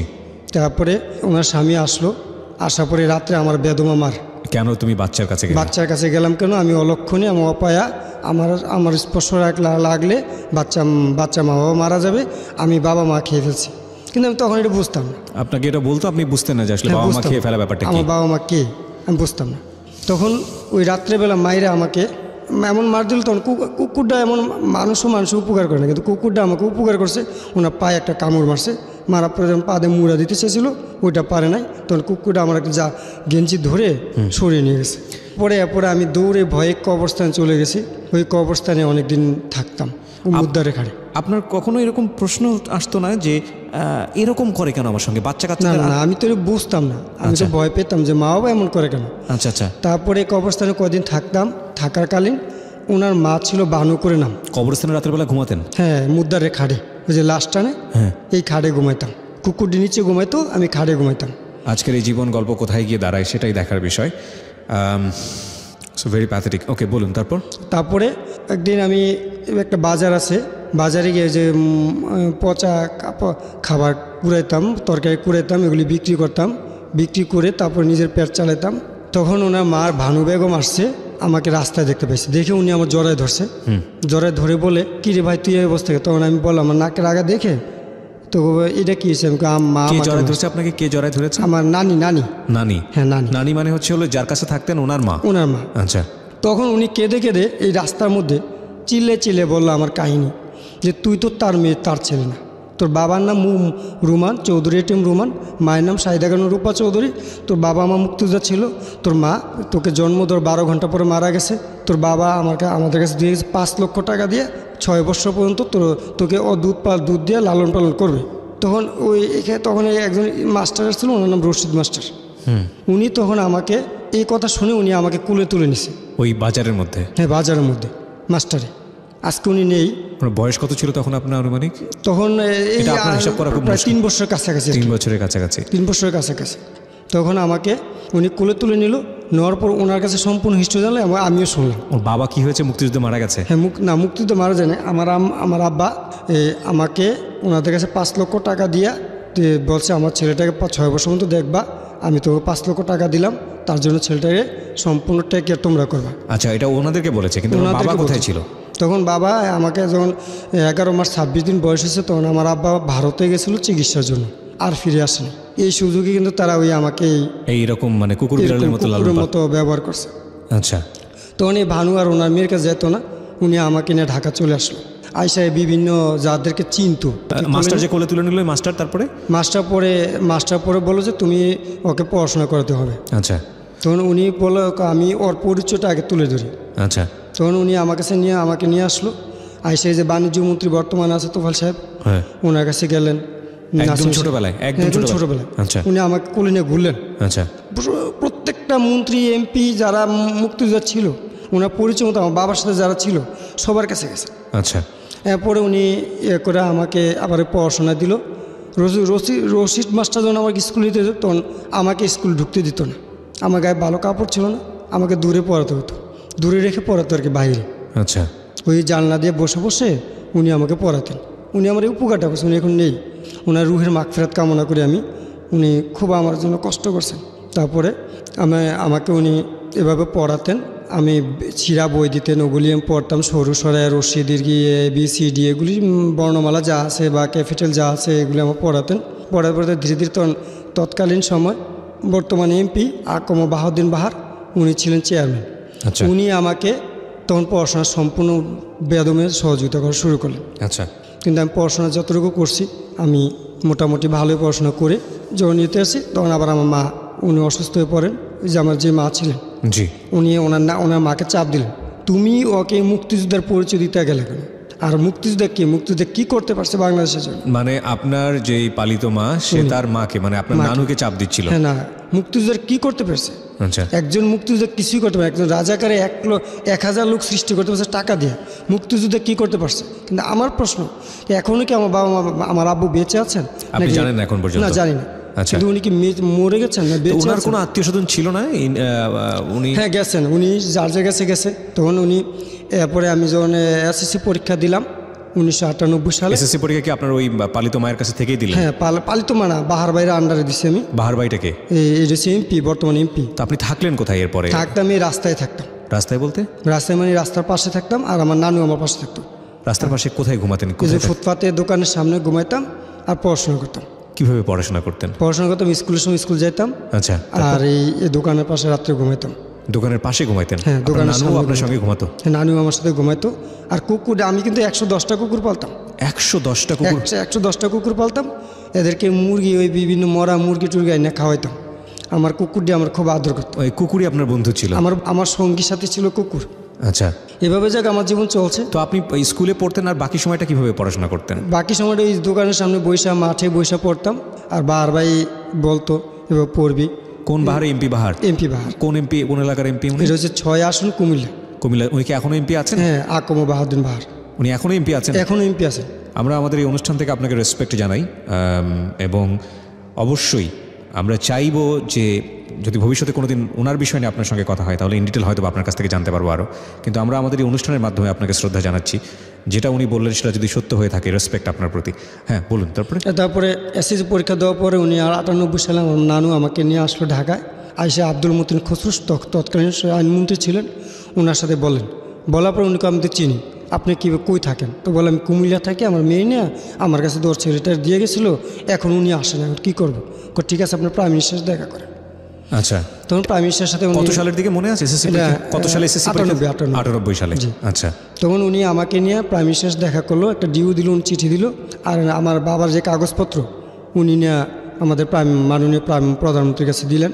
দেওয়ার পর প্রধানমন্ত্রী বলল, ঠিক আছে, আমি তো জানতাম না, আমি তো চিনি, ওর বাবাকেও চিনি, ওর মাকেও চিনি। উনি আমার বাবার কাছে আসতো, আমি দেখছি, আমার সামনে বলছে, এটা মনে আছে।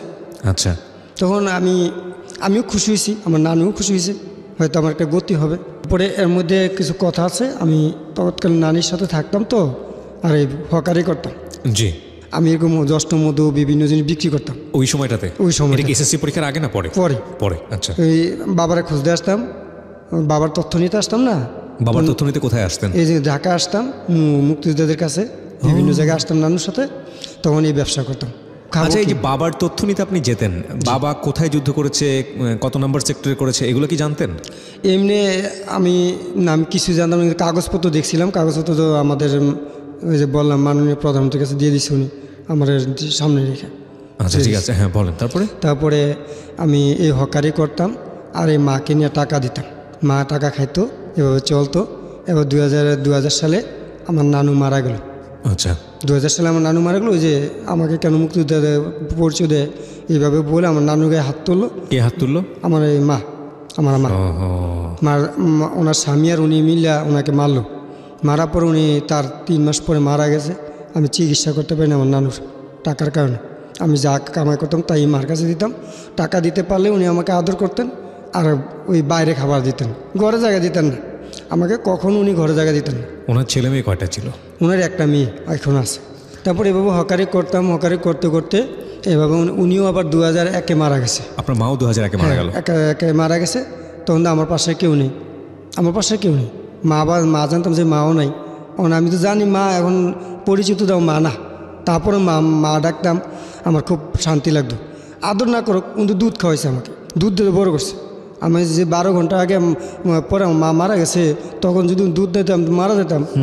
এই চিন্তা ভাবনা ওনাকে আমি বেশি শ্রদ্ধা করতাম। জি, এই শ্রদ্ধা করতাম, ওনার মেয়েকে আদর করতাম বেশি।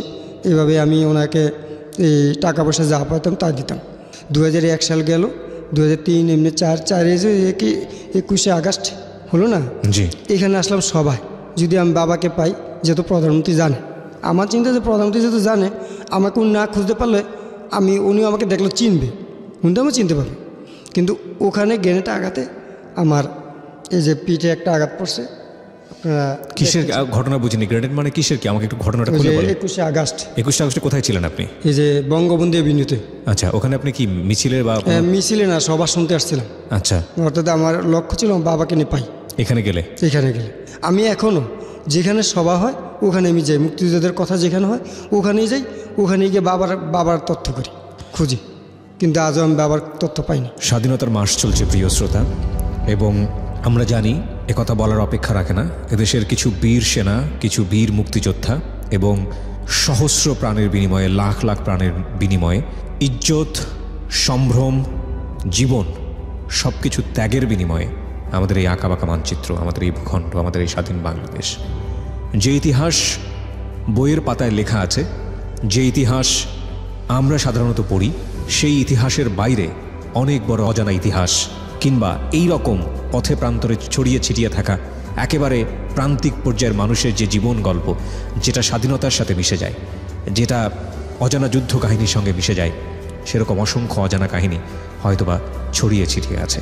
আমাদের আজকের এই জীবন গল্পটি সেরকমই একটা জীবন গল্প।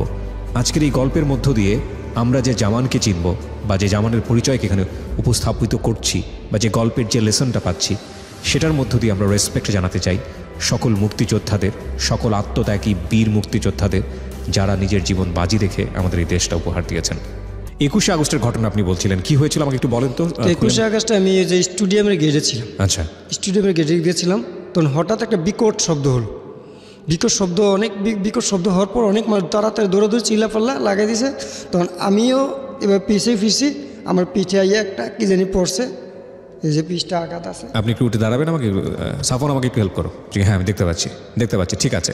কোনো একটা স্প্রিন্টার বা কিছু একটা হবে আর কি, মাইক্রোফোনটা ঠিক করে দিতে হবে। হ্যাঁ, এটা পড়ার পরে, হ্যাঁ ঠিক আছে, এটা পড়বো। আমার গায়ে একটা লাল শার্ট ছিল, ওই লাল শার্টটাও একবারে রক্তে ইয়ে হয়ে গেল। তখন আমি পুলিশে আবার আমাকে রাস্তা উঠতে দিচ্ছে না।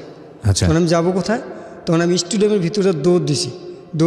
দৌড় দেওয়ার পরে একটা মহিলা আমার পিছিয়ে জড়াই ধরছে বাঁচার জন্য।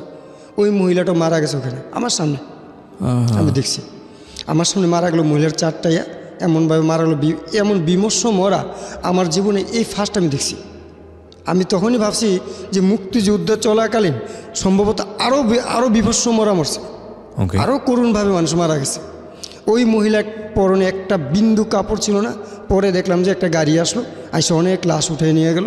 আর আমরা তো যে ব্যথা পেয়েছি, যে যেমনি পারছি এমনি বাইকে গেছি, সরে গেছি। এরপরে এবং আমার হকারি জীবন চলছে। 2005-এ আমাদের কুমিল্লাতেই একজন, বলবো নামটা? জি নিশ্চয়ই। হ্যাঁ, একজন ছেলে আর কয়েকটা ছেলে মিলে একটা মেয়েকে উৎপত্ত করতো প্রতিদিন। মেয়েটা কলেজে পড়তো। আপনি জানলেন কিভাবে? আমি ওই কলেজে পড়তাম। আচ্ছা, হ্যাঁ, তখন ওই মেয়েটা প্রতিদিন দেখতাম। আমি হকারিও করতাম, পড়তাম, আমি কারো লোক মিশতাম না। কিন্তু আচ্ছা, আপনার ব্যাপারটাকে আপনার কলেজ ফ্রেন্ড যারা ছিল ওরা কি জানতো যে আপনি হকারি করছেন? হ্যাঁ, না, জানতো না। আবার জানতো, অনেকে জায়গা দিত না। আমার হকারি করে সবাই জানে, এটা মিথ্যা কিছু না। আমি হকারি করতাম কারণ পড়াশোনা খরচ আমি দিতে পারবো না, কিন্তু আবার কারোর সাথে মিশতাম না, তো সবাই আমার একটু অবহেলা করতো। তো ওনার একজন গণ্যমান্য ব্যক্তি, তো ওনার ছেলে আর কয়েকজন ছেলে মিলে ওই মেয়েটার উৎপত্ত করতো প্রতিদিন। একদিন, এখন বর্তমানে সিটি পার্ক নামে পরিচয়, ওই পার্কের মধ্যে মেয়েটারে সন্ধ্যার সময় মানহানি করার চেষ্টা করছিল। আপনার চোখের সামনে? আমার চোখের সামনে না। আমি তখন হকারি করে রেল স্টেশন, ট্রেনে বেচতাম। তো কি বিক্রি করতেন? চকলেট, জ্যৈষ্ঠ মধু, বিভিন্ন কিছু বিক্রি করতেন? বিভিন্ন কিছু, যেটা আমার পেটটা চলে। আচ্ছা, তখন আমি ব্যাগটা আমার কাঁধে ছিল।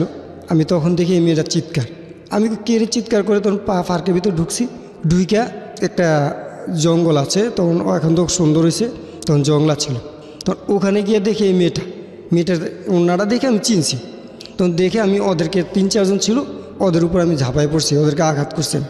আমি ওদেরকে মারছি, মশিকে যাব না। তখন আমারে আঘাত করছি। তখন এরা করলো কি, এরা চলে গেছে। মেয়েটা বাঁচাই দিলাম, মেয়েটা বেঁচে গেল। আজকে এই মেয়েটা কিন্তু উচ্চ পদস্থ কর্মকর্তা, আমি নাম বলবো না, তার মানহানি যেহেতু না হয়, তাকে আমি শ্রদ্ধা করি। এই মেয়েটা উচ্চ পদস্থ কর্মকর্তা এবং সে আপনাকে চিনে? হ্যাঁ, চিনলো। এখন চিনে না, এখন সে চিনে না আমাকে। Life is more than drama, জীবন নাটকের চেয়েও নাটকীয়। আমি এই কথাটা এই জন্যই বারবার বলি। কেন চেনে না সেটার পিছনে নিশ্চয়ই কোনো কারণ আছে। ঠিক আছে, আমরা একটু সামনের দিকে আগাই। হ্যাঁ, তারপরে ওরা কি করলো, এরপরে আমাকে 6-এর দিকে হ্যাঁ আমাকে ওরা একজন আমাকে বললো চল মোটরসাইকেলে ঘুরতে যাব, তখন তুই ড্রাইভিং কর, আমাকে আবার শিখেছিল। তো ড্রাইভিং কর বলার পরে আমি কই ঠিক আছে। আমি তো মনে ওদের ভিতর কোনো ইয়ে না, ওরা অন্যায় করছে, ওরা বুঝতে পারছে অপরাধরা, জি। ওরা অপরাধ বুঝতে পারছে, ওরা এখন আবার আমাকে মেনে নিছে। আচ্ছা তা এদের ভিতরে এরা কী করলো, আমাকে নিয়ে তোর কুটি সমনির দিকে রওনা দিল। কোথায়? কুটি সমনি ব্রাউন ব্যারের উড়ে। আচ্ছা কারা রওনা দিল আপনাকে নিয়ে? কারা? ওই যারা ছিল তিনজন ছেলে ছিল, আমি সহ 4 জন। আচ্ছা 3 জন, মানে যে 3 জনকে আপনি মেরেছেন? হ্যাঁ 4 জনে মারছিলাম, তাদের 3 জন, একজন আচ্ছা। বিদেশে চলে গেছে। আচ্ছা তো 3 জন আপনাকে নিয়ে রওনা দিল কোথায়? রওনা দিল কুটি বাড়ি। ওই ঘটনার পরপরই এটা? এটা ঘটনার প্রায় 7 থেকে 8 মাস পরে। কেন রওনা দিল? ঘুরতে যাব। ও আপনাকে কনভিন্স করার চেষ্টা করতেছিল চলো কোথাও ঘুরতে যাবো? হ্যাঁ ঘুরতে যাব। তো আপনি বুঝতে পারছিলেন না যে কিছু একটা এদের সাথে ঘোরাটা না আপনার না জন্য না, বিপজ্জনক হবে? আমি তো এরা তো যেদিন মারামারি করছি হ্যাঁ। তার 3 দিন পরতে আমার সাথে ক্লোজ, একের মাপ টাপ চাই, একের ক্ষমা চাই। আচ্ছা আচ্ছা ওকে, একেবারে। তারপর ঘুরতে যাব? ঘুরতে যাব কই আমাকে নিয়ে গেল। তখন এরা কল তুই চালা, গাড়ি চালা, আমরা আসি পিছনে। তো পিছনে আসি কইয়া গাড়িটা চালতে বলছে, তখন আমি স্টার্ট দিছি, এরাই গাড়ি তোলে না, তখন আর গাড়ি ব্রেক আর নিয়ন্ত্রণ করতে পারি না, ব্রেকটা তারগুলি কেটে দিচ্ছে যে আমি আর নিয়ন্ত্রণ করতে, তখন আমি ব্রেক ধরতে গিয়া খাদে পড়ে গেছিলাম। কিসের গাড়ি ছিল এটা? এটা মোটরসাইকেল, আচ্ছা আচ্ছা। বাইক ছিল। মোটরসাইকেল চালানো জানতেন? হ্যাঁ জানতাম। আচ্ছা তো আমি আর নিয়ন্ত্রণ রক্ষা করতে না পারে খাদে পড়ে গেছি। তখন আমার কাছে সম্পূর্ণ কাগজপত্র, আমার কাছে কিন্তু আমার পরীক্ষার রেজাল্ট সম্পূর্ণ থাকতো, আমার তো তার রাখার কোনো জায়গা ছিল না, নিজের কাছেই রাখতেন সব? আমার কাছে সম্পূর্ণ থাকতো। সব ভিজে গেল? সব শেষ, একবার কিছু আমি পাইনি, আমার সেন্সে তো আমি পাই না। আমি তো প্রায় 2008 পর্যন্ত, আমি 7 পর্যন্ত সেন্সিন ছিলাম, আমার কোনো মানসিক হিদায়ত ছিল না। কত সালের ঘটনা এটা? এটা 2006। 2 বছর আপনার কোনো সেন্সই ছিল না এই ঘটনার পরে? না, আমি কোথায় ছিলাম আমি বলতে পারবো না, কিন্তু পরবর্তীতে আমি আবিষ্কার করি, আমাকে এই ভারতেই ইন্ডিয়াতে আবিষ্কার করি, এবং বাহার ভাই নাকি পাঠাইছে, বাহার ভাই আর কে মিল্লা পাঠাইছে। তখন আমি ফিরে আসছি। ইন্ডিয়াতে আপনি আবিষ্কার করলেন? কোথায়? ইন্ডিয়ার কোথায় সেটা? ইন্ডিয়াটা হয়েছে কলকাতা একটা হাসপাতাল। আচ্ছা। এখন আমি এই অবস্থা আসার পরে 2007-এর শেষ দিক দিয়ে আইসি, আসার পরে আমি একটা লোকের সাথে মিশছি, পরিচিত। ওখান থেকে আপনি আসলেন কিভাবে? কলকাতা থেকে আসছি, এই মানুষকে ধরে আসছি, কিছু টাকা দিয়ে আসছি, ওখানে কিছু টাকা পাইছিলাম, আমাকে মানুষের টাকা দিছিল। আমি কিন্তু অদ্যবধি কারোর থেকে 1 টাকা সাহায্য নিই, কিন্তু তখন কে কীভাবে টাকা দিয়েছে আমি জানতাম না। কিন্তু আমি সেন্স হওয়ার পর একজন ডাক্তার বলল, উনি একজন মহিলা ছিল, উনিও বাংলাদেশে ছিল, ওনার কসবা বাড়ি, উনি এখন নাই, ওনার নাম ছিল নাসিমা। আচ্ছা। উনি আমাকে সম্পূর্ণ বলল যে তোমাকে এইভাবে পাঠাইছে, তোমার এই অবস্থা ছিল, তোমার এই যে আমার এই হাতটা ভাঙা ছিল, তারপরে পা একটা ভাঙা ছিল, আর এই যে চোখের মধ্যে ব্রেনও আঘাত খাইছে। চোখ বলতে আপনার ডান চোখটা কি ওই ঘটনার পরে আঘাত খায়? হ্যাঁ, ওই ডান চোখটা ওই ঘটনার পরে আঘাত খায়, এই বাম চোখটা ডিসপ্লেটা আউট হয়ে গেছিল। তার মানে আপনার ডান চোখ আপনি পুরোপুরি অন্ধ, ডান চোখটা আপনি দেখতে পারেন না? না, ডান চোখটাও দেখি না, বাম চোখটাও দেখতাম না। আচ্ছা। বাম চোখটা আলো দেখতাম না। আচ্ছা। তারপরে আমি আইসা বাহার ভাইয়ের কাছে গেলাম, যাওয়ার পর উনি আমাকে বিভিন্ন জায়গায় পাঠালো চোখ চিকিৎসার জন্য। অবশেষে আমি একটা আশার আলো পেলাম, আমার চোখে দৃষ্টি সংযোগ দিলে, কর্নিয়া সংযোগ দিলে চোখে দেখবো। তখন ফজলিকের একজন ডাক্তার বলল আমাকে। আচ্ছা। তখন ফজলিকের ডাক্তার বলার পরে আমি 2014-তে আমার শ্বশুর মারা গেল, 2015 সালে এসে আমি ইসলামিয়াতে যোগাযোগ করছি। ইসলামিয়াতে যোগাযোগ করার পরে বললো যে আমাকে ডিএসক্যান করতে। কি স্ক্যান? ডিএসক্যান। আচ্ছা। চোখের একটা এক্সরে আর কি। তো ডিএসক্যান করতে বলার পরে আমি বললাম স্যার কত লাগবে? তখন ওখানে আমার থেকে 8,800-950 টাকা নিছে। কিন্তু পরবর্তী সময়ে আমি তার একটা রিসিপ্ট দেয় না, ওখানে মাত্র আমি 850 টাকা পাইছি। আচ্ছা। এরপরে এখান থেকে আমি এই অবস্থা দেখে আমি আমার এই টাকাটা মারলো, তখন আমি গেছি জাতীয় চক্ষু বিজ্ঞান ইনস্টিটিউটে। ওকে। হ্যাঁ, জাতীয় চক্ষু বিজ্ঞান ইনস্টিটিউটে যাওয়ার পর সহকারী অধ্যাপক, ওনার নাম হচ্ছে কাদের সাহেব, উনি লেখা পাঠালেন সন্ধানীতে, বাবুপুরা। সন্ধানীতে পাঠানোর পরে সন্ধানীতে যাওয়ার পরে ওখানে টাকা জমা দিলাম। টাকা জমা দেওয়ার পরে ওখানে প্রায় ঘুরতেছি, চোখ পাই না। 15/10/2016 ইন তারিখে আমার বাম চোখে একটা কর্নিয়া স্থাপন করা হয়। আচ্ছা। এই বাম চোখটা, হ্যাঁ আমি দেখতে পাচ্ছি। হ্যাঁ, কর্নিয়া স্থাপন করা হয়, কিন্তু ডাক্তার শীর্ষ রহমান সাহেব করছে, উনি খুব অনেস্ট ডাক্তার। উনি আমাকে অনেকটাই ভালো উপদেশ দিছে এবং বলছে একটা লেন্স লাগানো লাগবে।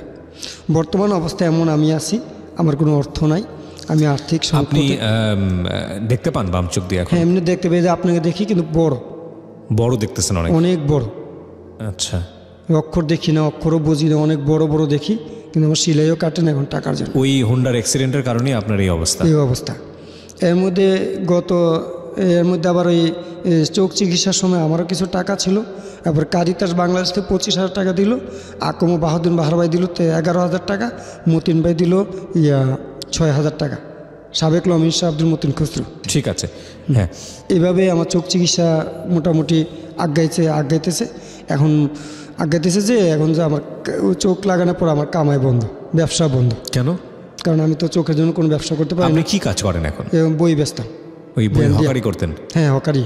আচ্ছা, আমি হকারি করতাম, এখনও হকার দিকে চিন্তা, কারণ আমার অন্য চাকরি তো হবে না, আমার পিছুদের কেউ নেই। আপনার পড়াশোনা বন্ধ হয়ে গেল? পড়াশোনা তো বন্ধ হয়ে গেল চোখের পরে, অ্যাক্সিডেন্টের পর পড়াশোনা শেষ। কোন সময়টায় পড়াশোনা বন্ধ? ইন্টারমিডিয়েটে পড়ছিলেন তখন না? ইন্টার এই মেয়েটাকে বাঁচানোর কারণে আপনার মূলত এই শেষ, ঘটনাটা আমার ঘটে। লাইফটাই শেষ। এই মেয়েটা এখন কোথায় আছে? উনি বললাম তো, ওনার নাম বলবো না। নাম বলার দরকার নেই, কিন্তু কোথায় কাজ করছেন উনি? উনি সেক্রেটারিতে কাজ করে। আচ্ছা, তো আপনাকে চিনে না কেন? আপনার কথা বলতে চায় না কেন? না, এমনি চিনে। উনি বলছে বিপদে পড়ছি, উদ্ধার করছেন। উনি আবার যারে মারছি সে তারই বিয়ে করছে, যার সাথে আমার কন্ট্যাক্ট হয়েছে তাকে বিয়ে করছে। হ্যাঁ, কিন্তু আমি জানি না, কিন্তু আমি আর এর তো কিছু প্রশ্ন করি না, কারণ আমার দায়িত্ব, আমার কর্তব্য যে আমি একজন নারীর ইজ্জত রক্ষা করছি, আমি একজন মুক্তিযোদ্ধার সন্তান হিসাবে, এটাই আমার দায়িত্ব। আমি তার কাছে এখনও কোনো দাবি করি না, গেল ওর সাথে কোনো কথা বলতে চাই না, দেখা হলে কেমন আছো ভাই, এর দূরই শেষ। তারপরে এই চোখ চিকিৎসা করতে গিয়ে তো মানে অভাব অনুটানে পড়ে, যেখানে যাই ঋণ চাইতে সেখানে প্রতারিত হই। ঋণ চাই, আমি কারোর কাছে করোনা চাই না, আমি ঋণ চাইতে গেলে আমাকে ধমক দেয়, আমাকে দিতে চায় না। আমি ঋণের জন্য অনুরোধ করলে কয় তোমার ঘর নাই, বাড়ি নাই, বিটা নাই, তোমাকে কিসে ঋণ দেবো? এভাবে বলতে বলতে অনেক জায়গায় এইভাবে আমি প্রতারিত হচ্ছি। মানুষে এখন স্ত্রীও দেখতে পারে না, সন্তানদেরও মানুষ করতে পারতেছি না। সন্তানের বয়স কত? বড় ছেলেটা তো জন্ম নিয়েছে 2009-এ, এরপর চলতেছে। ছোটটা হয়েছে 2010। এরপর মেয়ে একটা। 3 ছেলে মেয়ে আপনার? এরা লেখাপড়া করতে? 3 ছেলে 1 মেয়ে। 3 ছেলে 1 মেয়ে। তো এরা লেখাপড়া করতে পারে? হ্যাঁ, লেখাপড়া করে। বড়টা ক্লাস 5-এ, ছোটটা ক্লাস 1-এ, আর ছোট মেয়েটাও ক্লাস 1-এ। এরপর ছোট্ট একটা বাচ্চা হয়েছে। পদ্ধতি করা সত্ত্বেও কীভাবে যেন হয়ে গেছে ভুলবশত। বুঝতে পেরেছি। তো এই যে মানে আপনার চলে কিভাবে? এই হকারি করে এখন চলে? না, এখন হকারি নেই। এখন কি করেন তাহলে? এখন ভাই কিচ্ছু করি না, এখন ধার খরচ করে চলি, আর বিভিন্ন জায়গায় আবেদন করি।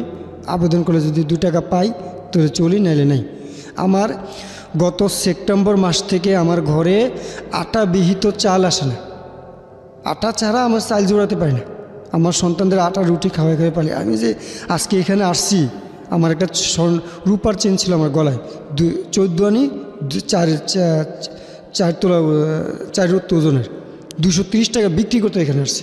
আপনার আসার ভাড়া ছিল না? না, ভাড়া ছিল না আমার। সাফন, এই গেস্টটাই কি সেই গেস্ট যে আমাদেরকে বলছিল যে প্রথম পর্যায়ে আসতে পারতেছে না, ভাড়া নেই? ওকে, সাফনকে আপনারা চিনবেন। ও আসলে আমার এই প্রোগ্রামের অ্যাসিস্ট্যান্ট হিসেবে কাজ করে, এবং ও আসলে আপনারা যে ফোনগুলো পাঠান এখানে, সেই ফোনগুলো থেকে ও বাছাই করে আসলে গেস্ট নির্বাচন করে, এবং স্টুডিওতে থাকে সবসময় আমার সঙ্গে। আচ্ছা, তো আজকে আপনি ওই চেন বিক্রি করে এখানে এসছেন? হ্যাঁ, 230 টাকা বিক্রি করছি, তারপর এখানে আসছি। প্রিয় শ্রোতা, খুব স্বল্প সময়ের জন্য গল্প এটা, এবং আমরা আরেকটা গেস্টকে আমন্ত্রণ জানানোর আগে, একটা বিরতিতে যাবার আগে এই পার্টটা এখানেই শেষ করতে চাই। যেই ভদ্রলোক এখানে এসেছেন, তার জীবনের যে ট্র্যাজেডি, সেটা ওনার বয়স বলছিল উনি 35 বছর ধরেই আছে, কিন্তু গল্পের যেই সময়সীমা সেটা 30 মিনিটেরও কম। খুব ছোট্ট করে আপনাদের জন্য তুলে ধরেছে। ওনার বলার ধরনটাই আসলে এরকম, এবং সে কারণে যতটুকু বলতে পেরেছে সেই জায়গাটা থেকে আমরা তার প্রতি রেসপেক্ট রাখতে চাই। এই মানুষটি এখন কোনো রুটি রুজি তো আপনি নাই, আপনি হকারি করতে পারেন না কেন? কি সমস্যা? চোখের জন্য পারি না। চোখের কি সমস্যা? চোখে ব্যথা করে, আবার বড় দেখি না। আচ্ছা, বড় গাড়িতে উঠতে গেলে ভয়। এখন একটা বাচ্চা ছাড়া চলতে পারি না, যে আজকে আমার ছোটো বাচ্চা নিয়ে আসছি। তো এটা তো আপনার আরো খারাপ হয়ে গেল ভালো করতে গিয়ে। এখন আমি এই জন্যই আসছি। আমার চোখ ভালো করতে হলে এখন কি করতে হবে? এখন কিছু অর্থের দরকার। আমাকে আপনাদের মাধ্যমে কোনো মহৎ ব্যক্তি যদি থাকে, তাহলে আমাকে কিছু টাকা যদি ঋণ পরিশোধযোগ্য ঋণ দেয়, তাও আমি নেব। আমি আমার চোখের চিকিৎসা করতে চাই, আমার বাচ্চাদের মানুষ করতে চাই। আমার বেশি টাকা প্রয়োজন নেই, আমার মাত্র লাখখানিক টাকা হইলে আমার চোখের চিকিৎসাও ব্যবসা হবে। আমার ব্যবসাটা হবে। আমার একটা ব্যান একবার জরাজীর্ণ হয়ে গেছে, যেটা ব্যবসা করতাম ওটা জরাজীর্ণ হয়ে গেছে। আমার মাইক সেটটাও চুরি হয়ে গেছে, বিক্রি করেছে আমার জ্যাঠোসের ছেলে। আমার এর মধ্যে আমি এতটুকু দুর্বল হতাম না। আমার জ্যাঠোসের স্বামী আমার থেকে 10,000 টাকা নিয়েছিল গত 2015-তে চোখ অপারেশনের আগে, কিন্তু উনি আদৌ আমার টাকাটা দেয় না, বিভিন্ন অজুহাত বিভিন্নভাবে আমাকে হয়রানি করে চলছে।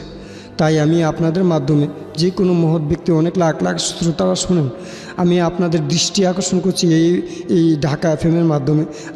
আমার মতো একজন অসহায় মুক্তিযোদ্ধার সন্তানের প্রতি দৃষ্টি দিয়ে আমাকে পারলে একটু সহযোগিতা করেন, করুণার দৃষ্টিতে নয়, সহানুভূতির দৃষ্টিতে। আমিও লেখাপড়া করছি, আমি করুণা চাই, করুণা নিয়ে বাঁচতে চাই না। আমাকে আর্টিস্টার বাংলাদেশ আমাকে বলছিল সহযোগিতা করবে, কিন্তু ওনাদের নির্দেশ অনুযায়ী আমি অনলাইনে অ্যাকাউন্ট করছি।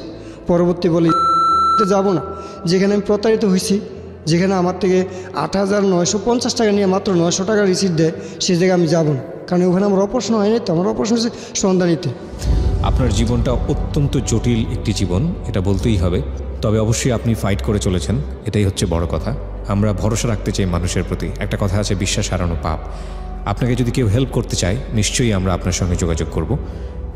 1 লক্ষ টাকা আমাদের যারা লিসনার যারা শুনছেন, তাদের কারো কারো কাছে কোনো টাকাই না, আবার কারো কারো কাছে 1 লক্ষ টাকা কোটি টাকার চেয়েও বেশি। কিন্তু সৎ সাহস নিয়ে এগিয়ে এসে যদি আপনার পাশে কেউ দাঁড়ায়, যদি এমনও না হয় অর্থ না, কিন্তু অন্য কোনোভাবে আপনাকে সাহায্য করতে চাচ্ছে, যেটা আপনার জীবনের জন্য প্রয়োজন, সেটাও আপনার জন্য অনেক বড় কিছু। এবং সেই সাহায্যের দুয়ার আপনার জন্য খোলা রেখেই আমরা ছোট্ট একটা বিরতি নিতে চাই প্রিয় শ্রোতা।